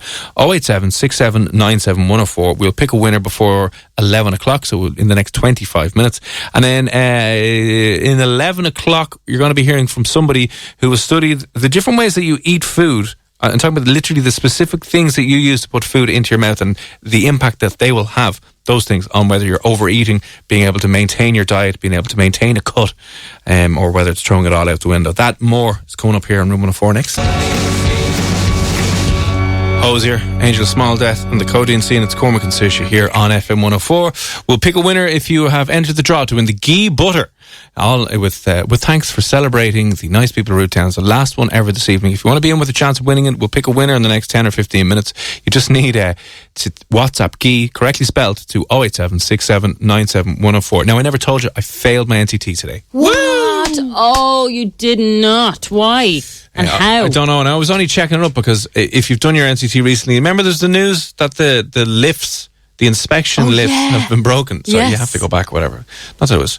Yeah, but was that why it was failed? Oh, right, okay. And you're meant to bring it to the NCT pre-test. No, you're not. You are. You have to get it checked, and then you get it checked afterwards. You send it in, and then they'll give you a detailed list of everything that's wrong with it, and then you go get it fixed. Otherwise, you pay for your pre-test. Then they tell you, right, that should be grand. It goes in and it fails anyway. And then they're like, here, X, Y, and Z is wrong with it. Then you've got to go back to the garage. Do they actually send it in sick, get the list of things that need to be fixed. Job done, yeah. Do they actually pass anyone first time? Is it their thing, their money maker, that they go, go fix your car? Yeah, no, I think I got past one time. Last year, I was expecting to fail because the engine light was coming on. Oh. And I was like, that's grand, don't worry about it. Really? Say no. They let you go? Yeah. But it failed this time. I was in a pair of Freddie jeans pants. I was bending over going, hey. That would do it for you. Hey, that would do it for you. But apparently, if your NCT is up this year, NCT have made the decision to discontinue the use of vehicle inspection lifts across the NCTS network with immediate effect. So they said customers will incur no additional fees as part of this process if you have to rebook. And where do they say as well? Please do not make any further bookings until NCTS confirm. Sorry, I should say that again. Please refrain from making a booking for a retest until the NCTS confirms on this website that the vehicle inspection lift in your centre has returned to full operation. Oh, well, that's annoying. So you got to go back and do it again. Yeah. So, I mean, it's just... So what, should you just hold off for a while? That's what I was thinking as well. What happens from a legal point of view? Because I was pulled over by the guards as well today on Sheriff Street. They're having a massive check. Do you know what's so funny? I did see it. I drove by it and all the cars were stopped. And what did I notice? They were all young guys being stopped and young guys being told to get out of the car and car checked. They didn't even look at me. Oh, did they not? No. I could have been carrying all sorts in my car. Yeah, 17 kilos of heroin in the back of Saoirse Long's boot and just gone. I don't know what they were. To be honest with you, it happens numerous times. I've been stopped numerous times on the way home, and they're like, "Oh, tax and insurance," and I was kind of worried because obviously my NCT disc is out now; it's out of date. Yeah, fully tax insured. Don't worry. But like, is it an excuse if I turn around to a guard and they're like, "Why isn't your NCT thing done?" I'm like, "Oh, the lifts were broken." They're not stopping you for your NCT. No, they're not. They're not. They're looking at you going, "Yeah, he looks dodgy," and you know the car you drive might be a car that some dodgy people would drive. Oh, would they now? Yeah. Some. Like my car is very innocent. I'm very innocent looking. Oh, are you now? They're not going to stop me. Really? Yeah. I am. I said I'm innocent looking. I didn't say I'm innocent. Yeah, I'm being ethnically profiled now. So if your NCT is up, just, have a look. I don't know if you'll get away with that excuse if you don't book it for another 3 months. And then you're like, oh, the lifts are broken, so I can't book it in. Can you book it, though, for 6 months' time?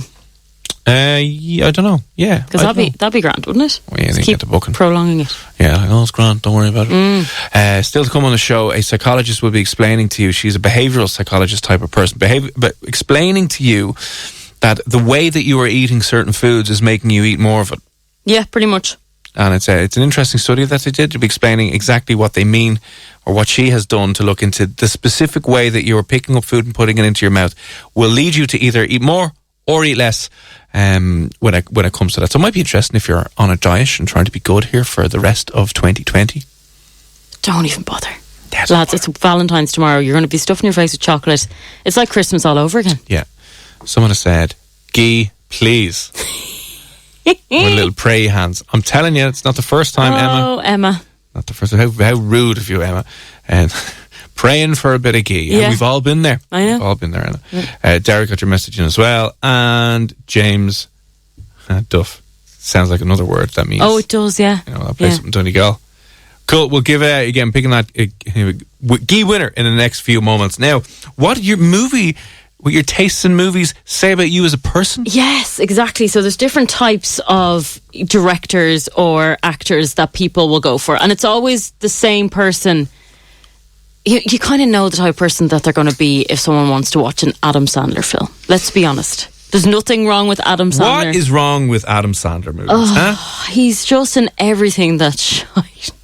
He is, though. I haven't seen his new one. Is it Uncut Gems on Netflix? Apparently that was very good. I will say I did watch that and it was excellent. Okay. And he did change my mind in that sense. He was able to actually act, which was lovely to see. Because all these years I thought he was just winging it. Yeah. He's not. But somebody that apparently is into... so they did a study, in 10,000 people. So they clocked what kind of movies that people are into. And then... that type of person is also into different... Okay, before you go on, right, will you WhatsApp in your favourite movie of all time and we'll give you a little bit of a... See if we can do anything with regards to personality test live here on the air. 087-679-7104. Favourite movie of all time, please let us know this evening. We'll see if it fits in with anything of this. What's your favourite movie of all time? Oh, that's a very tough question. What is my favourite movie of all time? I'd say something like The Notebook, isn't it?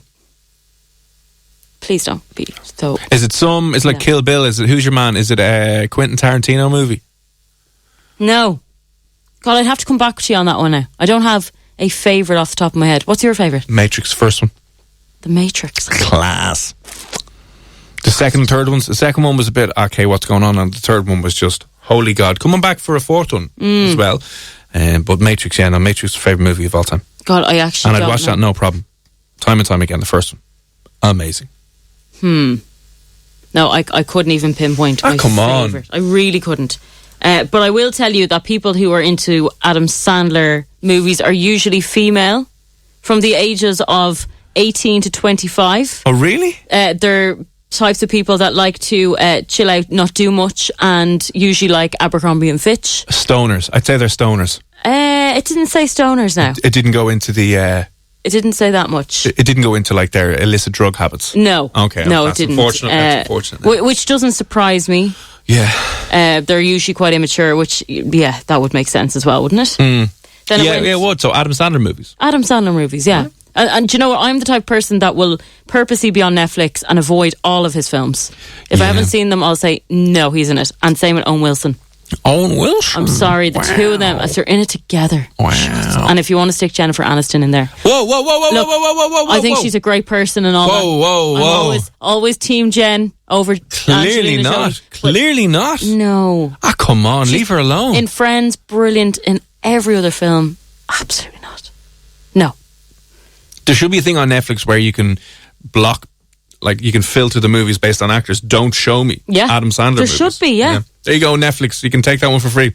That's actually very true. Negative That's a good filters. point. Yeah. Good point. Yeah. So then you're going on to Michael Bay fans. Oh, can I guess Michael Bay?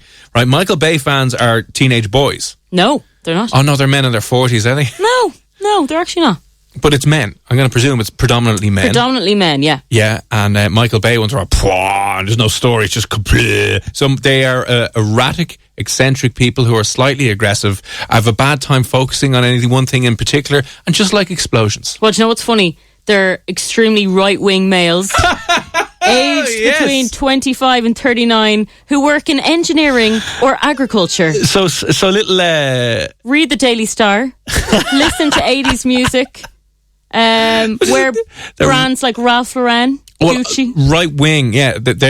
They are about guns and explosions and the military, and they're always putting, it's a guy saving a girl, it's a very conservative type of thing, it's hot girls, guys with guns. Their hobbies are cars, racism, sports, wrestling, motorcycle racing. The Michael Bay movies are good if you want to just shut off your brain and kind of just, the Transformers movies what do you have? You've got Transformers, I liked Armageddon. Did he do Armageddon? Yeah, he did He did some other ones apart from... He did some other big ones apart from the Transformers. So Armageddon, let me Google that because I want to see what he did. He did Bad Boys. Did he? He did Pearl Harbor. The new Bad Boys, they were pretty bad though. Yeah, they were pretty bad. Michael Bay. Yeah, no, he's done some decent ones, but yeah, I think he's best known for Transformers, isn't he? In the last few movies anyway, yeah. Bad Boys, Pearl Harbor, Transformers, more Transformers. The Transformers movies, they're just structured, you know what I mean? They're just...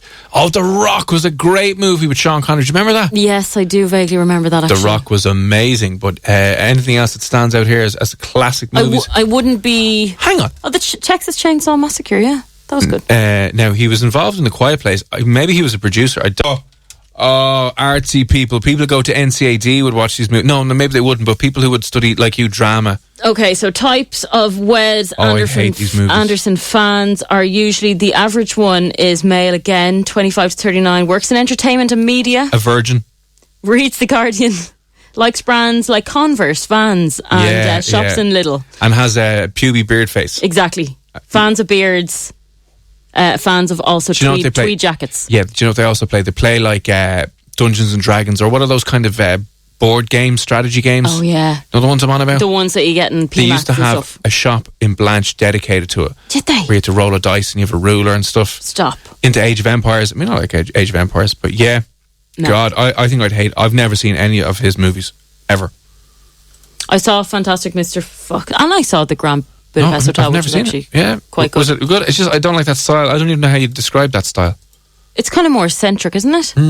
I have two favourite films. One Flew Over the Cuckoo's Nest and Good Morning Vietnam. Oh, great movie. Yeah, that is a good film. Ray, we can be friends. I just couldn't pick one film. Pulp Fiction, greatest movie of all time. Yeah. Pulp Fiction's pretty decent. That's pretty damn good, Eamon. We'll give you that one. Ooh, Rocky. No. No, you don't like Rocky? No, wouldn't be a fan now at all. Yeah, I like Adam Sandler movies, and I'm a 49-year-old man. Okay. What is the story, Quentin? That's okay. Is he in the... Adam Sandler is a butter bag. That's the new one. Butter bag. No, do watch him in that new Netflix film. It's very good. Okay. But then you got people like, now I remember when this film came out and my friends thought this was great. Oh, back in 1972. Twilight. Oh, no. Robert Pattinson. Oh, no. Oh, no. These are for emotionally damaged teenage girls with father figure issues and who, they like read TMZ and they're like into their Harry Potter and maybe not Harry Potter, but am I in anywhere near? The average Pattinson fan is female, aged 18 to 24, likes to read The Sun, who watches Gogglebox and Glee, shops in H&M and Glee. Pennies. Yeah. Oh, really? Yeah, likes brands like Converse as well. And if they're going to spend a little bit more, Alexandra McQueen. Oh, sorry. Would they be like good partners for the Wes They Anderson would be, people? exactly, guys? yeah. Listen to Bruno Mars, likes Red Velvet Cake. Oh, God. Yeah, it's... grim. Prefer dogs to cats. Okay, cool. So that's definitely not me. Yeah, that's Robert Pattinson. Now, huge fan of this director... Probably because I am a bit weird and wacky. Do you know who I'm thinking of? Weird and wacky director. Did he do any animated movies? He has done, yeah. I don't know my director. I'll be honest with you, I don't care much for directors. I'm more of I'd follow the actor as opposed to Quentin Tarantino. Quentin Tarantino, yeah. I suppose. So I think I'd probably fall into this category. Although it did say mainly men who are grumpy and disinterested in most things. Well, maybe it would be me then. Well, that's true, yeah. Enjoy toilet humour and pub quizzes. I don't really like pub quizzes, but toilet humour, I'm all over it, yeah. Do you watch Live at the Apollo? I watch Live at the Apollo, yeah. Do you listen to David Bowie? And the Stone Roses? No, but I could appreciate David Bowie if I had to. I wouldn't mind listening to him. Shop in shops like... Oh, Hugo Boss. Yeah. Yeah, that's you. A nice grey t-shirt or a nice dark navy. Do you like a curry? I'm impartial to Chicken a curry. Yeah. I'll eat a curry. I like a curry. Yeah. Well, there you go. That's you're probably most fitted to Quentin Tarantino. Quentin Tarantino, yeah. Quentin Tarantino films. He did the last that Hollywood one. One Upon a Time. That was terrible. Remember, and I went to see that, and so did you. And the foot fetish thing. And oh yeah, we all noticed he loves feet. Yeah, Pulp Fiction. Sorry, Inglourious Bastards. Django Unchained was. Yeah, that was a terrible film. Actually, did you not like that? No, I didn't like that at all. They're all a bit mad. Now I don't know who David Lynch is. Neither do I, but Quentin Tarantino movies, I just want to say there's some Sin City, yeah, they're all a bit intense, but yeah, they're not bad. They're all a bit over the top, aren't they? He just takes things and it's like, you think it's a normal movie for a while. Yeah, but even his, the colouring and stuff and the artwork is on his movie posters. Someone else, Shawshank Redemption. Oh yeah, that's very Kevin, what's the story? Who directed that? Phenomenal movie, Kevin, yeah. Yes. Do you know what? Dufresne. A lot of films that stick out in my head, like Toy Story. You know, these were Jurassic Park. Yeah. Classics from... Spielberg was Jurassic Park, wasn't he? Yeah, but when you're younger, those types of films that will just stick with you forever. Yeah, I remember seeing Jurassic Park in the cinema and just being like, whoa, being terrified. Same. Feeling as if you were in the car yourself being trampled by a dinosaur. Yeah, it was amazing. So I'd probably say Toy Story is my favourite movie of all time. Really? Yeah, I would. Okay. It's very good. Right, so is that all of them then? No, so David Lynch. Now, I don't know who David Lynch is. We need to look him up. He is... Sounds like a lot. Obviously David Lynch playing director. corner forward from now. David Lynch. Yes. Movies. Anyone who likes David Lynch... Oh my God. I've heard... Okay, I've never seen Mulholland Drive, but apparently it's meant to be one of the toughest movies in the world to watch. Blue Velvet as well. Eraserhead. I think these are... Lost Highway is meant to be another... I think I should watch these films. Reason being because this study has said that you're more likely to be a cat owner,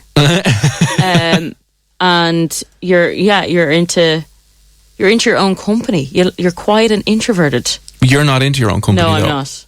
I have the rest of the stuff though. Yeah, I've heard people talk about Mulholland Drive and Lost Highway. I think I have a friend for some reason. Listen, if you've watched Lost Highway from David Lynch or Mulholland Drive, will you drop us a text and just let us know whether you enjoyed it or not, or whether it was absolutely batshit crazy that kind of drove you mad? Because I've heard different things about them, that they're just... You have to be into your artsy movie things to appreciate what they're doing. Otherwise, you'll be like, what in the name of God is going on? Yeah, I think that's what they've said in this article now, that it is for artsy, the more artsy people. I must... I must look at some of these now. Hang on a second now. Listen, Kevin's given up some great movies here. First, he's sending in The Shawshank Redemption. The Usual Suspects, another great movie. Yeah, that is a good film. Are you allowed to watch it anymore because what happened with Kevin? Oh, yeah. Would You're not you allowed to watch it anymore? Yeah, you would. Great movie. Great movie. And then, of course, they finish with Emma Watson fans. Now, this is a Tara Murray. She loves Emma Watson, loves Harry Potter. Can I throw it out there? I saw Emma Watson in that movie with Tom Hanks called The Circle, which was a commentary on Google. I didn't like her in it. And I saw her in Beauty and the Beast, because I had to watch Beauty and the Beast one night. Didn't like her. I saw her in Three Little Women. I'm going to throw it out there. She's not that good of an actress. She's not great now. She's really good in Harry Potter. Yeah, it's kind of like Rachel. Sorry, Jennifer Aniston in Friends. She's fantastic in Friends. Take it back. She's not a great actress. Take it back. She's just not, though. Take it back. But anyway, so if you're into Emma Watson, you're usually female, 18 to 24, casually left wing, shops with brands like, I don't know any of these brands, likes watching The Graham Norton Show, which I do. Absolutely love that. Likes pub quizzes, listens to Kylie Minogue, Lily Allen. Bit of everything in there for me, but bit of an Aisling, all right. A little bit. Yeah. Oh, put on Lily Allen. Oh, we'll have a great night. And then we'll dance to Kylie Minogue afterwards. Oh, God, yeah. No. But I would watch Graham Norton. Graham, yeah. Listen, send in... Oh, we missed that one. Top Gun. Who said that in his best movie? That's a great movie as well, Thomas. Probably another good one. Yeah, no. Okay, we have to give away the beautiful Ghee butter. If you've WhatsApped in, you're now in the draw, and we will pick one person out at random to win the Ghee butter. It was to celebrate the last ever Nice People Rude Towns, which someone was asking, you missed it, and will it be up on Spotify? It'll be up very, very soon on Spotify, and then you can go and listen to it there, or wherever you want. Just look for Nice People Rude Towns or the Room 104 podcast on Acast, Apple Podcasts, iTunes, or not iTunes, Spotify, wherever. So, can we pick a winner, please, for the Ghee butter tonight here on Room 104? Yes, we can. Okay, so, got my piece of paper here. Got one name. Lots of you entered for this competition. I don't know if most people have tasted it, or are you just presuming that it's nice? Well, I don't even want to nice. You won some Ghee on the radio. Yeah. Amazing story to tell your friends. Okay, well, the winner of the Ghee butter tonight is Emma. Emma has won herself some Ghee. Congratulations, Emma. You were dying for some Ghee. You said please. You were praying for some Ghee.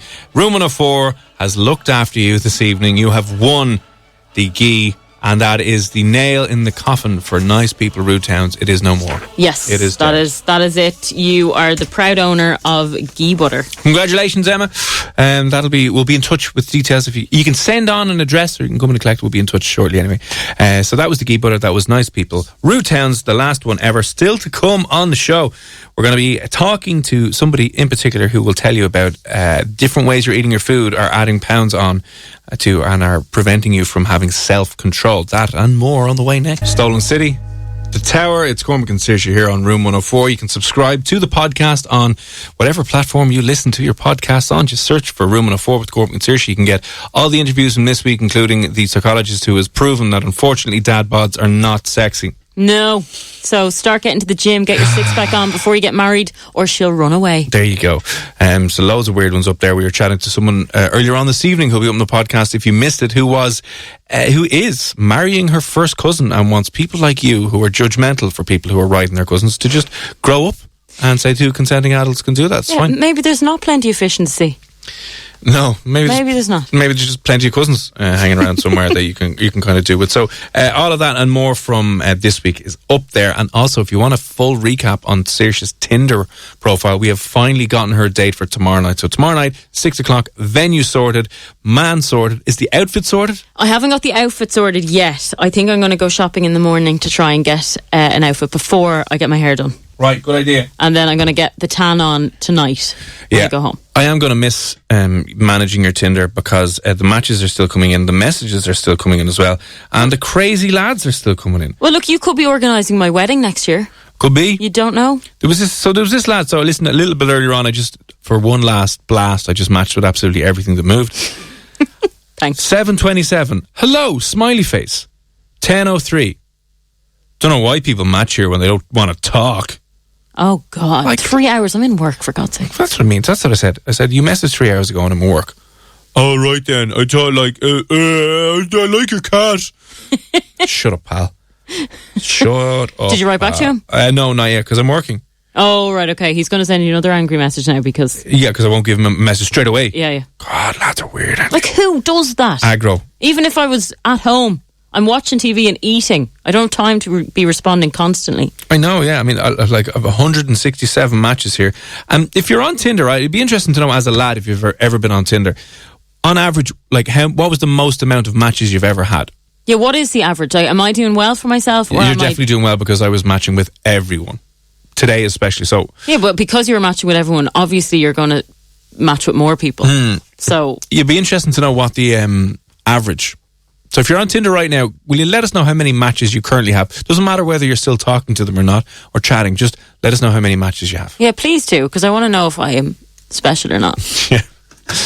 We were talking there what the movies say about you. So depending on the type of actor or director you like, it says a lot about your personality, unfortunately. Ray has said Forrest Gump, another one of his favourite movies. I love Tom Hanks. David Lynch created the TV show Twin Peaks.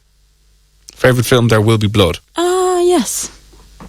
David Lynch, I haven't watched Twin Peaks before, but somebody else said Twin Peaks. Said Twin Peaks is a great series. Bit of a mind... You know what? Bit of a mind... Blunder. Yeah. Dean, can you explain... I know some people who have watched it, but can you explain? Yeah, why? Explain it all. Who's that other director who did the World War II movie a couple of years ago? That the One Direction lad was in. Oh, yeah. And so was our Irish guy. What's his name? Barry Keoghan. Yeah. Was that No, not Dunkirk. It was Dunkirk, wasn't it? Was it? Who directed that?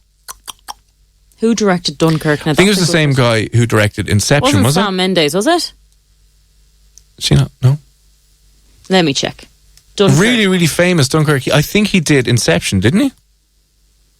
Did he? Because all of his movies are messing with time. That's going to annoy me now. Or did he do the one with Matthew McConaughey? Nolan. There we go. Of course I knew that. Did Christopher Nolan do Inception? Yes. And did he do that one with Matthew McConaughey going to space into the fourth dimension? He's actually a very good director. He's directed a lot of very, very cool films. What was that one about? Inception, Interstellar. There you go, Interstellar. That was what I was thinking about. Dark Knight. Have you ever seen him? There's a very good video of him on YouTube explaining the timeline of the Dunkirk movie. This, as in the start, middle and end. You know the way you would have like a timeline runs left to right? Here's the start, here's the middle, and here's the end. Yeah. So you'd have the left-hand side of the line and the right-hand side of the line. That would be the start of your movie and the end of your movie if you're plotting it out. His was a curve. So he had the start of the movie and then it was like a sideways U. Oh. If that made sense. Yeah. So time was flowing forward in one part of the movie and time was flowing backwards in the other.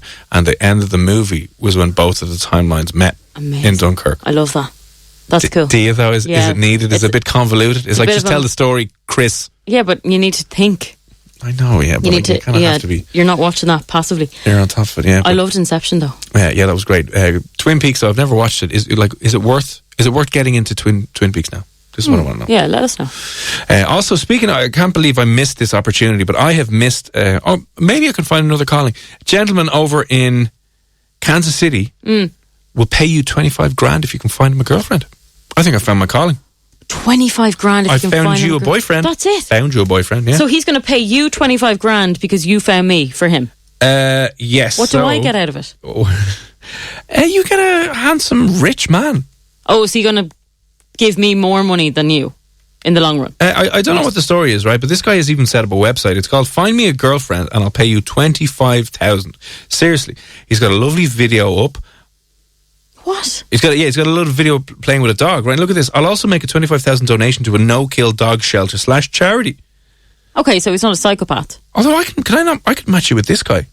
Is he on Tinder? He's not on Tinder. Jeff, 47. But my age was 40. That was the highest I could go to. But both of you are 47, so it'll be fine. I'm not 47 Absolutely yet. 47. Absolutely fine. Here's what he says, right? And you can go onto his website, datejeffg.com, if you're looking for a few quid, right? This is one, you know, some single ladies out there who might be willing to date a 47-year-old loaded man. I'm an entrepreneur, fortunate enough to still be passionate about the career path I've chosen. Hate him already. Throughout the years, I've established, built and sold a couple of companies and have enjoyed economic success. However, what really makes any experience enjoyable is the people you get to share it with. I have an incredible core group of friends that have come into my life at different points, some dating back to elementary school. My friends describe me as a light-hearted jackass, high energy, positive, and always a big smile on his face. Now, what type of guy do you have to be to look for someone by setting up your own website and giving a reward away? That's what I mean. I mean, he comes across as the most perfect guy you could imagine. He's fun. He is just successful, but wants to share that success with somebody he loves. Oh God, that's his website. That's his website. Yes, the fact that he set up a website for this in particular is a bit worrying. Yeah, so he's got a website where it's like his portfolio of why you should date him. And I don't mean to be ageist, but why would you, unless you've been married before or something, why would you be single at 47? Well, I mean, why not? Single as in I'm a single man and I don't have any... Is that raising alarm bells for you? Yeah, it is. It's like a website. He's selling a product because he's got testimonials. He's got what people saying? He's a great guy. Yeah, look, like he's 5'7", 160 pounds, 9% body fat. Well, why do we need to know that? He's got his top off in the photos. He's very ripped. In fairness to him, for a 47-year-old, looks like a gym bunny. So there's 3 options. You can say, if you think you would be a great match, please take a few minutes to tell me more about you. So you can click on I may be that girl. Or if you aren't the one, that's okay. If you have a friend you think would be a great match, please tell her about me. That's kind of weird, isn't it? It's really weird. And what if you're like, yes, by the way, I have a friend who I think would be great, and he sees you in the picture and thinks you're gorgeous. Is he going directly for the, Yeah, I don't know. I know a girl. CVs that are... You fill out this form and it says your name, your email address, your friend's name. Why do you think your friend would be a good match for Jeff? Like, that's a lot of effort. Yeah. And then you're not guaranteed that he's going to go out with you. He's going to interview you and see what you're like, and then he's going to make his decision. No, thanks. Would you like to know the terms and conditions? Yes, actually. So the terms and conditions up here, because Jeff is looking to pay you for 25 grand if you can pay, or if you can find him a girlfriend. Yeah. Right? Female must exclusively date only Jeff for 365 consecutive days. Dating defined as being in a romantic relationship with Jeff. The female that dates Jeff, as stated above, is referred to as the dating female. Okay? After the initial dating period has been completed, the 1 year of exclusively dating Jeff shall make 5 payments of 5 grand each for a total of 25,000 to the person that referred the dating female to Jeff, as more fully explained and limited below. Self-nominated females and or dating females are not eligible for any payment from Jeff. What? So you'd refer your friend? If you want to make the cash, by the way, this is how you do it, yeah. So he's paying you? No, he's paying your friend if you get referred. But he's basically paying for you. He's paying your friend for you. And he's not giving you the money up front so then you can leg it. So he's staggering the payments just in case. I suppose to eliminate the gold diggers here. It sounds very controlling to me, though. You need to be his girlfriend for 365 days of the year and go by... Yeah. That... No.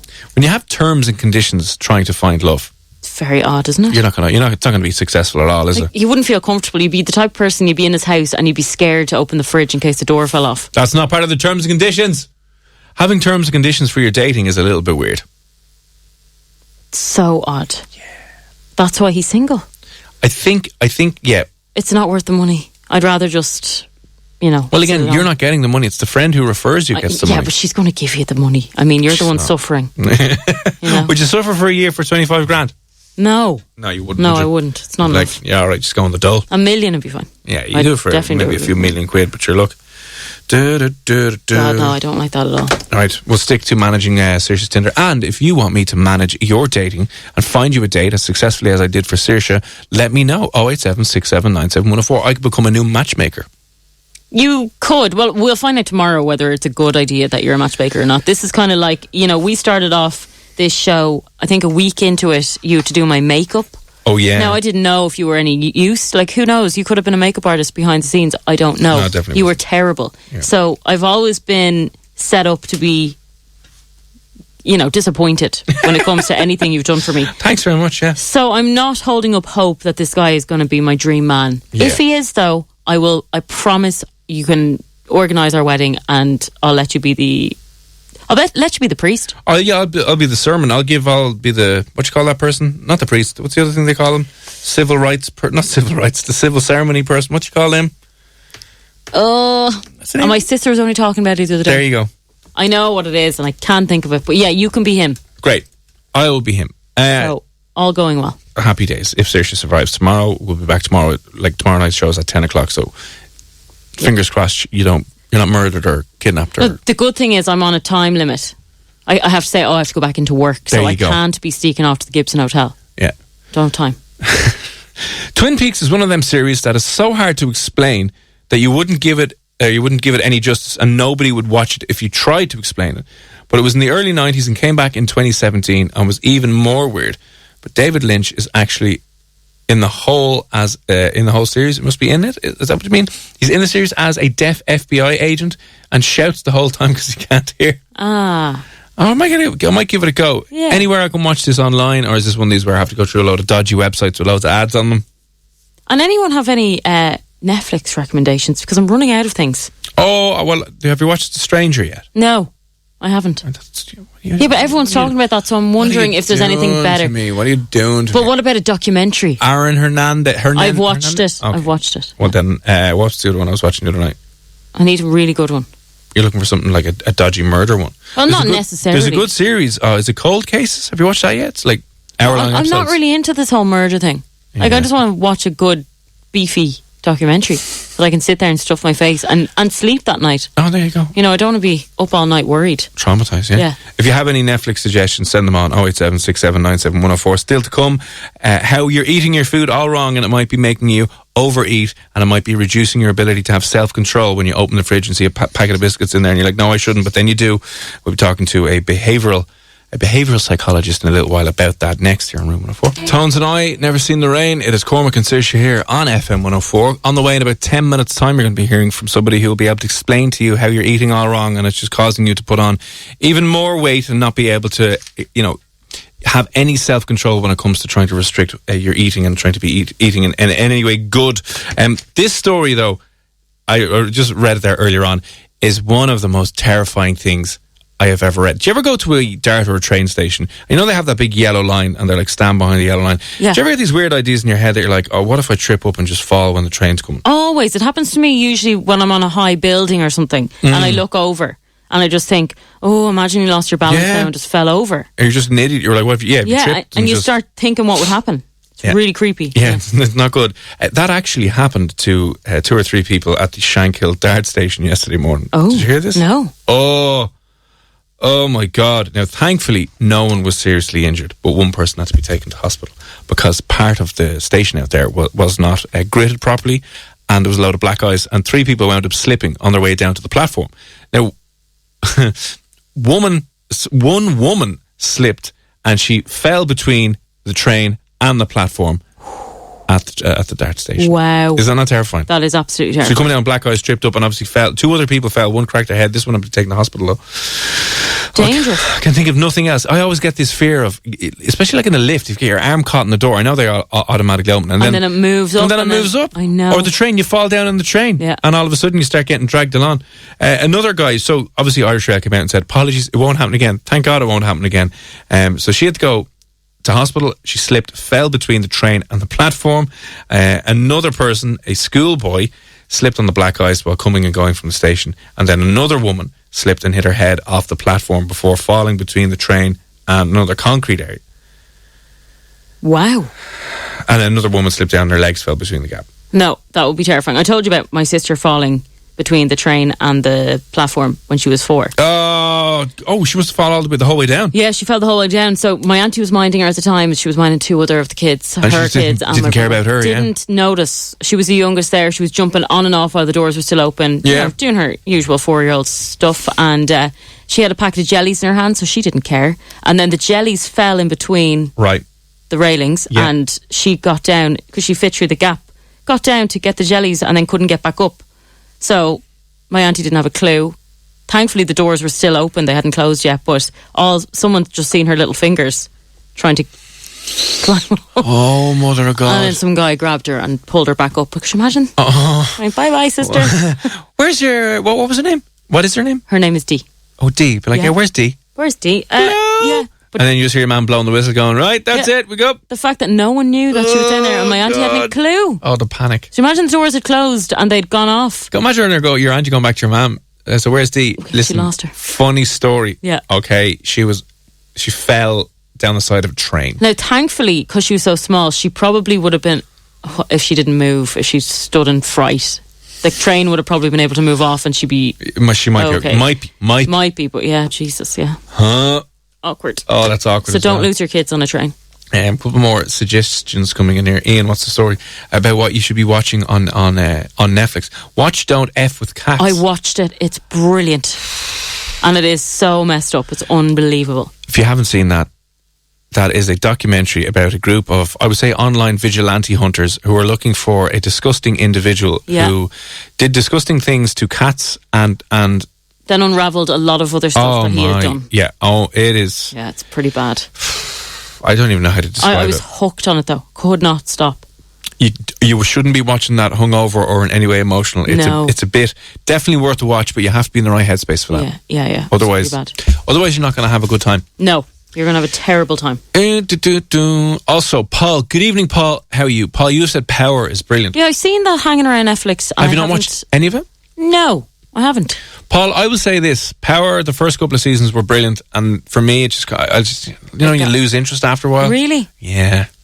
Oh, that's disappointing. I will give it a go though, because every night I go home, I'm flicking around for about 25 minutes, and then I just go to bed. Yeah. Can't find anything. Paul, have you finished the entire Power series?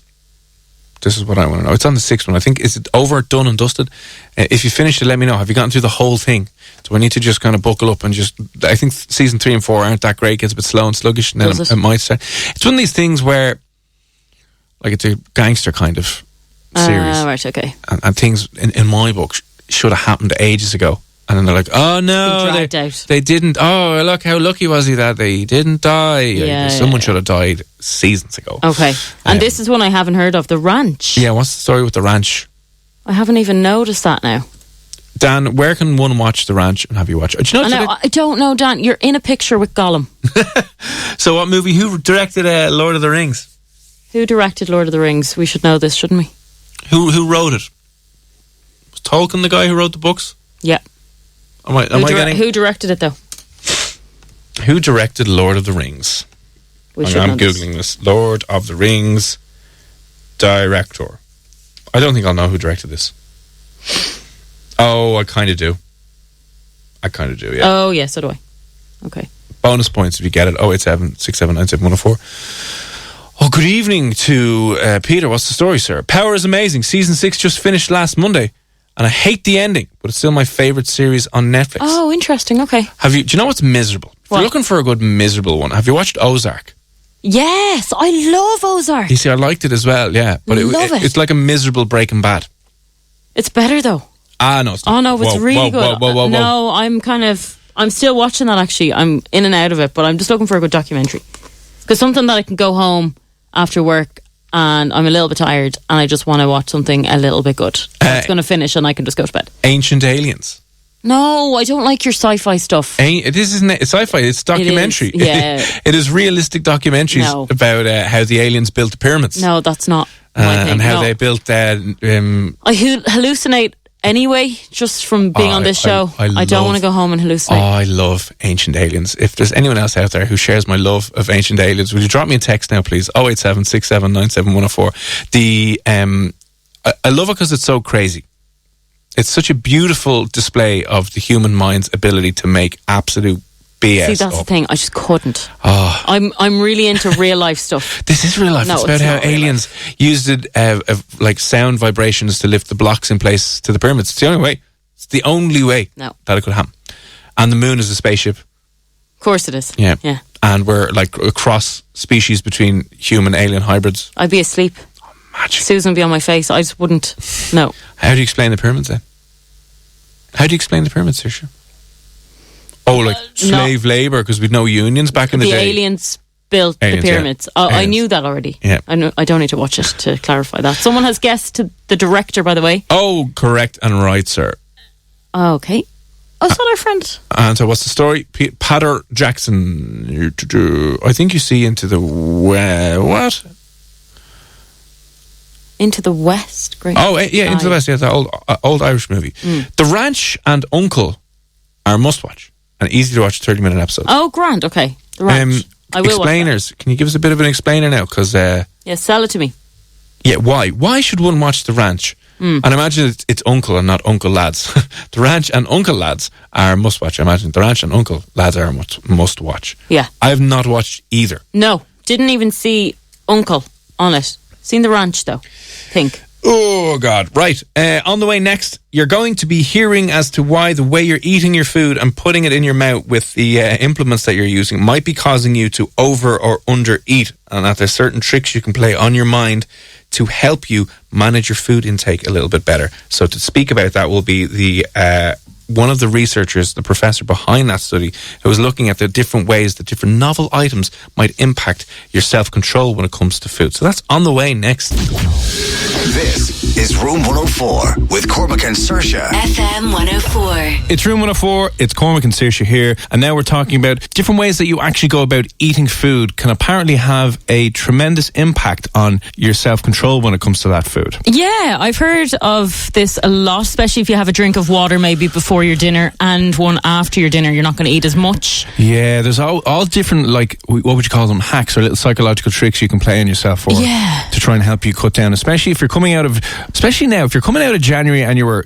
quote-unquote good, you were restricting your food, you're restricting your eating in some way. Maybe now it's getting a little bit tougher because we're like, 6 weeks in and maybe people are like, Someone actually said to me, and this is really strange, so I'm a big fan of bananas, like you are. I was meant to say this to you yesterday. Are you actually? Love a good banana. In every sense. No, I'm only messing. In food, okay? But, you know, like banana on toast is one of my go-to foods. Oh, I didn't know that. But some girl told me if you chop your banana into pieces, it's not as many calories. If you mush your banana, then you get more calories. I don't know why. No, that's not. Because the sugar, I don't know. I don't know. Banana's banana. We can all hope and dream. If you eat on a Sunday, calories don't count on a Sunday anyway. But some people were carrying out very interesting research looking into literally the different ways that holding actual food can impact your self-control when it comes to eating the food in your hand as opposed to, let's say, eating with a fork. And the person who's going to speak a little bit more about that from Stevens Institute of Technology, who's been doing a very interesting piece of research, is Professor Adriana Majarov. Adriana, how are you? I'm good, thank you very much. Thanks for having me. No worries. And we always love talking to people with special regard to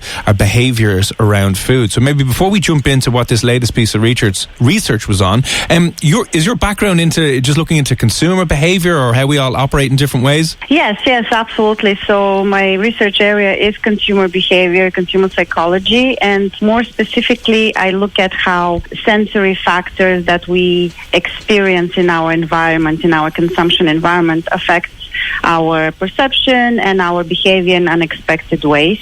And especially interesting, the interaction between the senses when we experience, products, food in general. This is quite interesting, and sometimes you find this really surprising biases that we're prone to. I mean, genius move building a career around food, Professor. I mean, I think we made a mistake. I wish I was a taste tester. Oh, yeah. That'd be a great job, going around schools tasting what kids make. Yeah, that'd be great. You'd be like, this is great. Your latest piece of research, though, was really interesting to show that around different things with self-control and when you're holding food and when you're eating and stuff. Can you explain for someone who hasn't seen any of this what exactly you were doing and what you found out? Sure. So basically, it was it came out really from the realization that we can consume food, right, either by touching it directly with our hands, with our fingers, or by using a utensil. And as you know, in many cultures across the world, it's very common to eat your food with your fingers.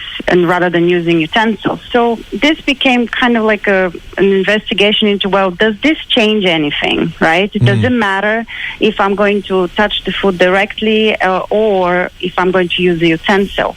And it was surprising that when I did, kind of the background research, I didn't really find anything on the topic. So I was like, okay, this is something that we want to know, right? It's important because we face this in daily life. And, including from my own food consumption, I always wondered, because some things you eat with your hands, some things with utensil.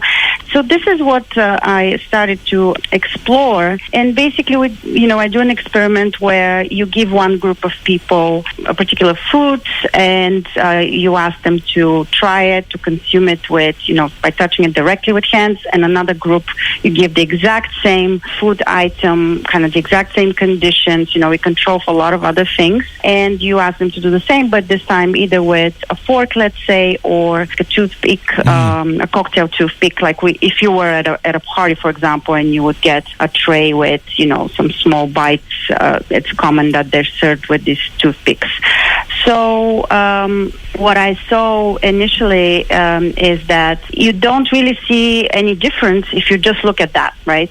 Okay. But the thing with people, and especially with food consumption, is that there is one important factor, or rather an individual difference, that really can change how people experience food, how they, how much they eat, and so on. And that's something related to self-control or to self-regulation. So a lot of people regulate their consumption behavior when it comes to food. A lot of people are careful about what they eat, how much they eat, how much attention they pay to what they eat, and more, rather recently with the obesity epidemic that we have. So this individual difference has been established as an important factor when it comes to food consumption. So anytime you do any type of study with food consumption, you want to measure this and make sure that you either control for this or just kind of have that as a factor. So this was one of the, this was kind of the second factor that played a role here. And what I saw across several studies was that when, for people who are high on self-control, or for people who regularly control their behavior when it comes to food, for them, touching the food directly made the food seem tastier, and they actually did consume more of it.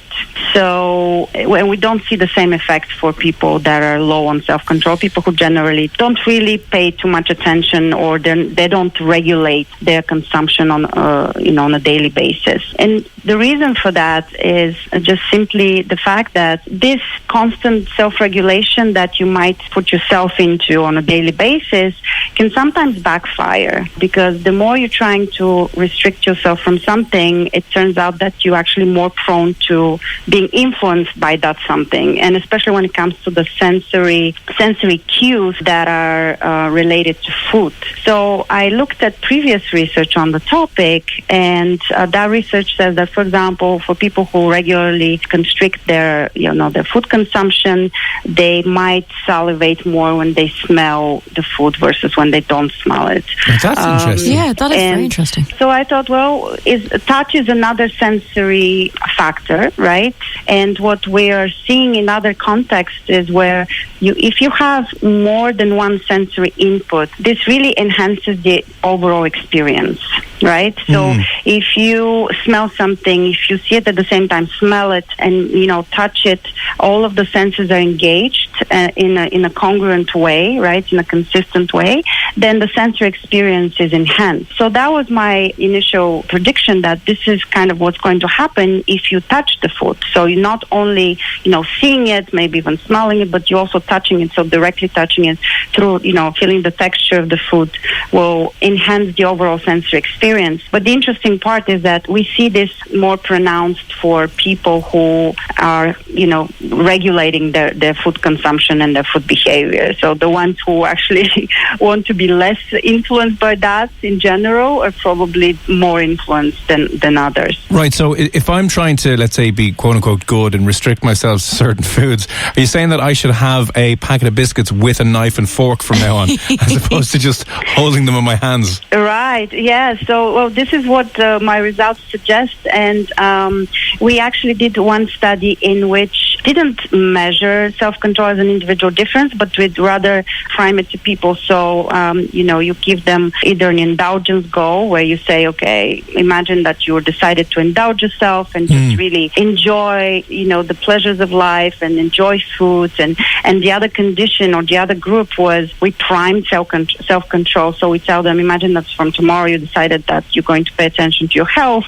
You try to restrict your food consumption, be very conscious about, calorie intake and all of that.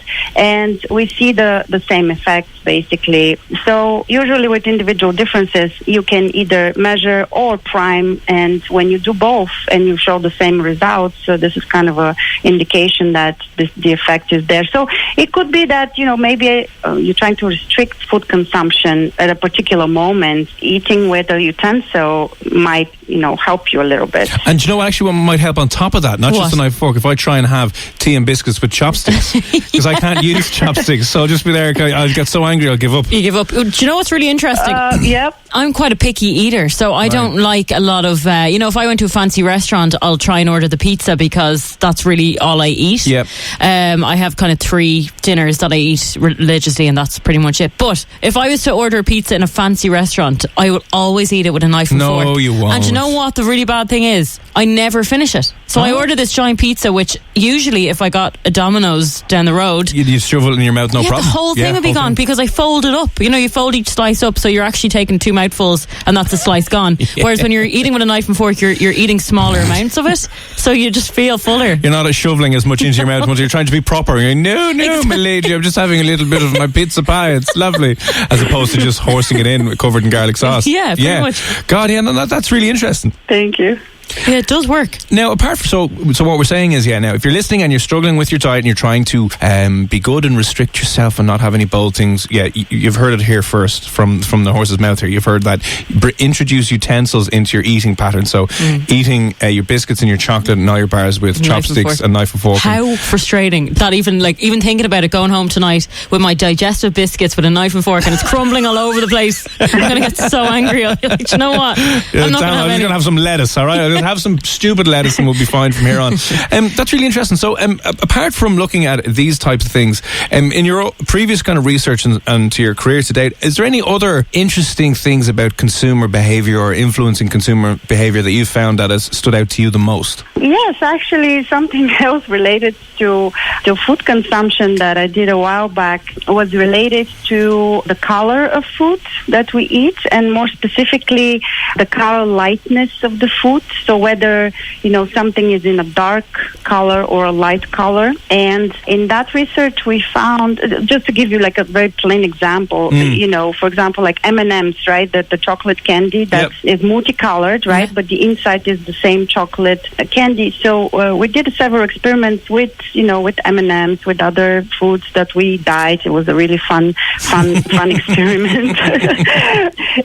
So what we found is that if the food is lighter in color versus darker, right? So if you have, for example, white versus black M&Ms, or a lighter green, pudding versus a darker green, people actually think that it's tastier and they do consume more from it. And this simply comes from this kind of well-established belief that light is good and dark is bad, and it's kind of this automatic thing that comes in, that in the context of food consumption it shouldn't really play, but we have it in our minds from all other contexts we're experiencing it, and found that lighter food is more favorable in terms of how people evaluate it and how much they eat of it, and specifically for hedonic foods like indulgent foods where we don't have any expectations of how it should be colored, right? Because we see a lot of artificial coloring when it comes to that. We didn't find the same thing for healthy foods or more utilitarian foods, because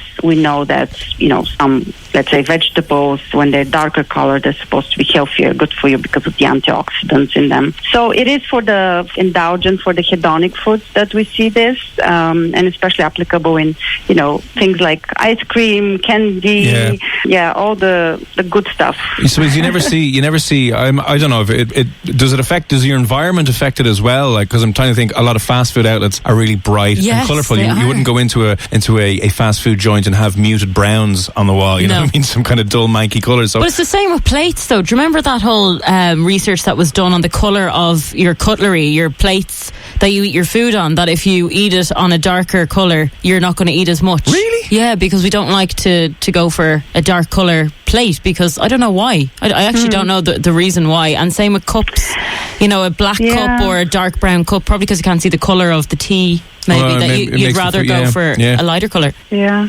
Well, generally speaking, we because humans we function better in the light, right? Because day is related to everything that's safe, that's good, and then in the dark we don't feel that safe. We're it has to do with the fact that we're the rural creatures, right? So we're daytime creatures. Yeah. And because of that, we have all these other associations that come from religion and other things. And light is good, dark is bad, or more dangerous. So this surprisingly applies other contexts where it shouldn't.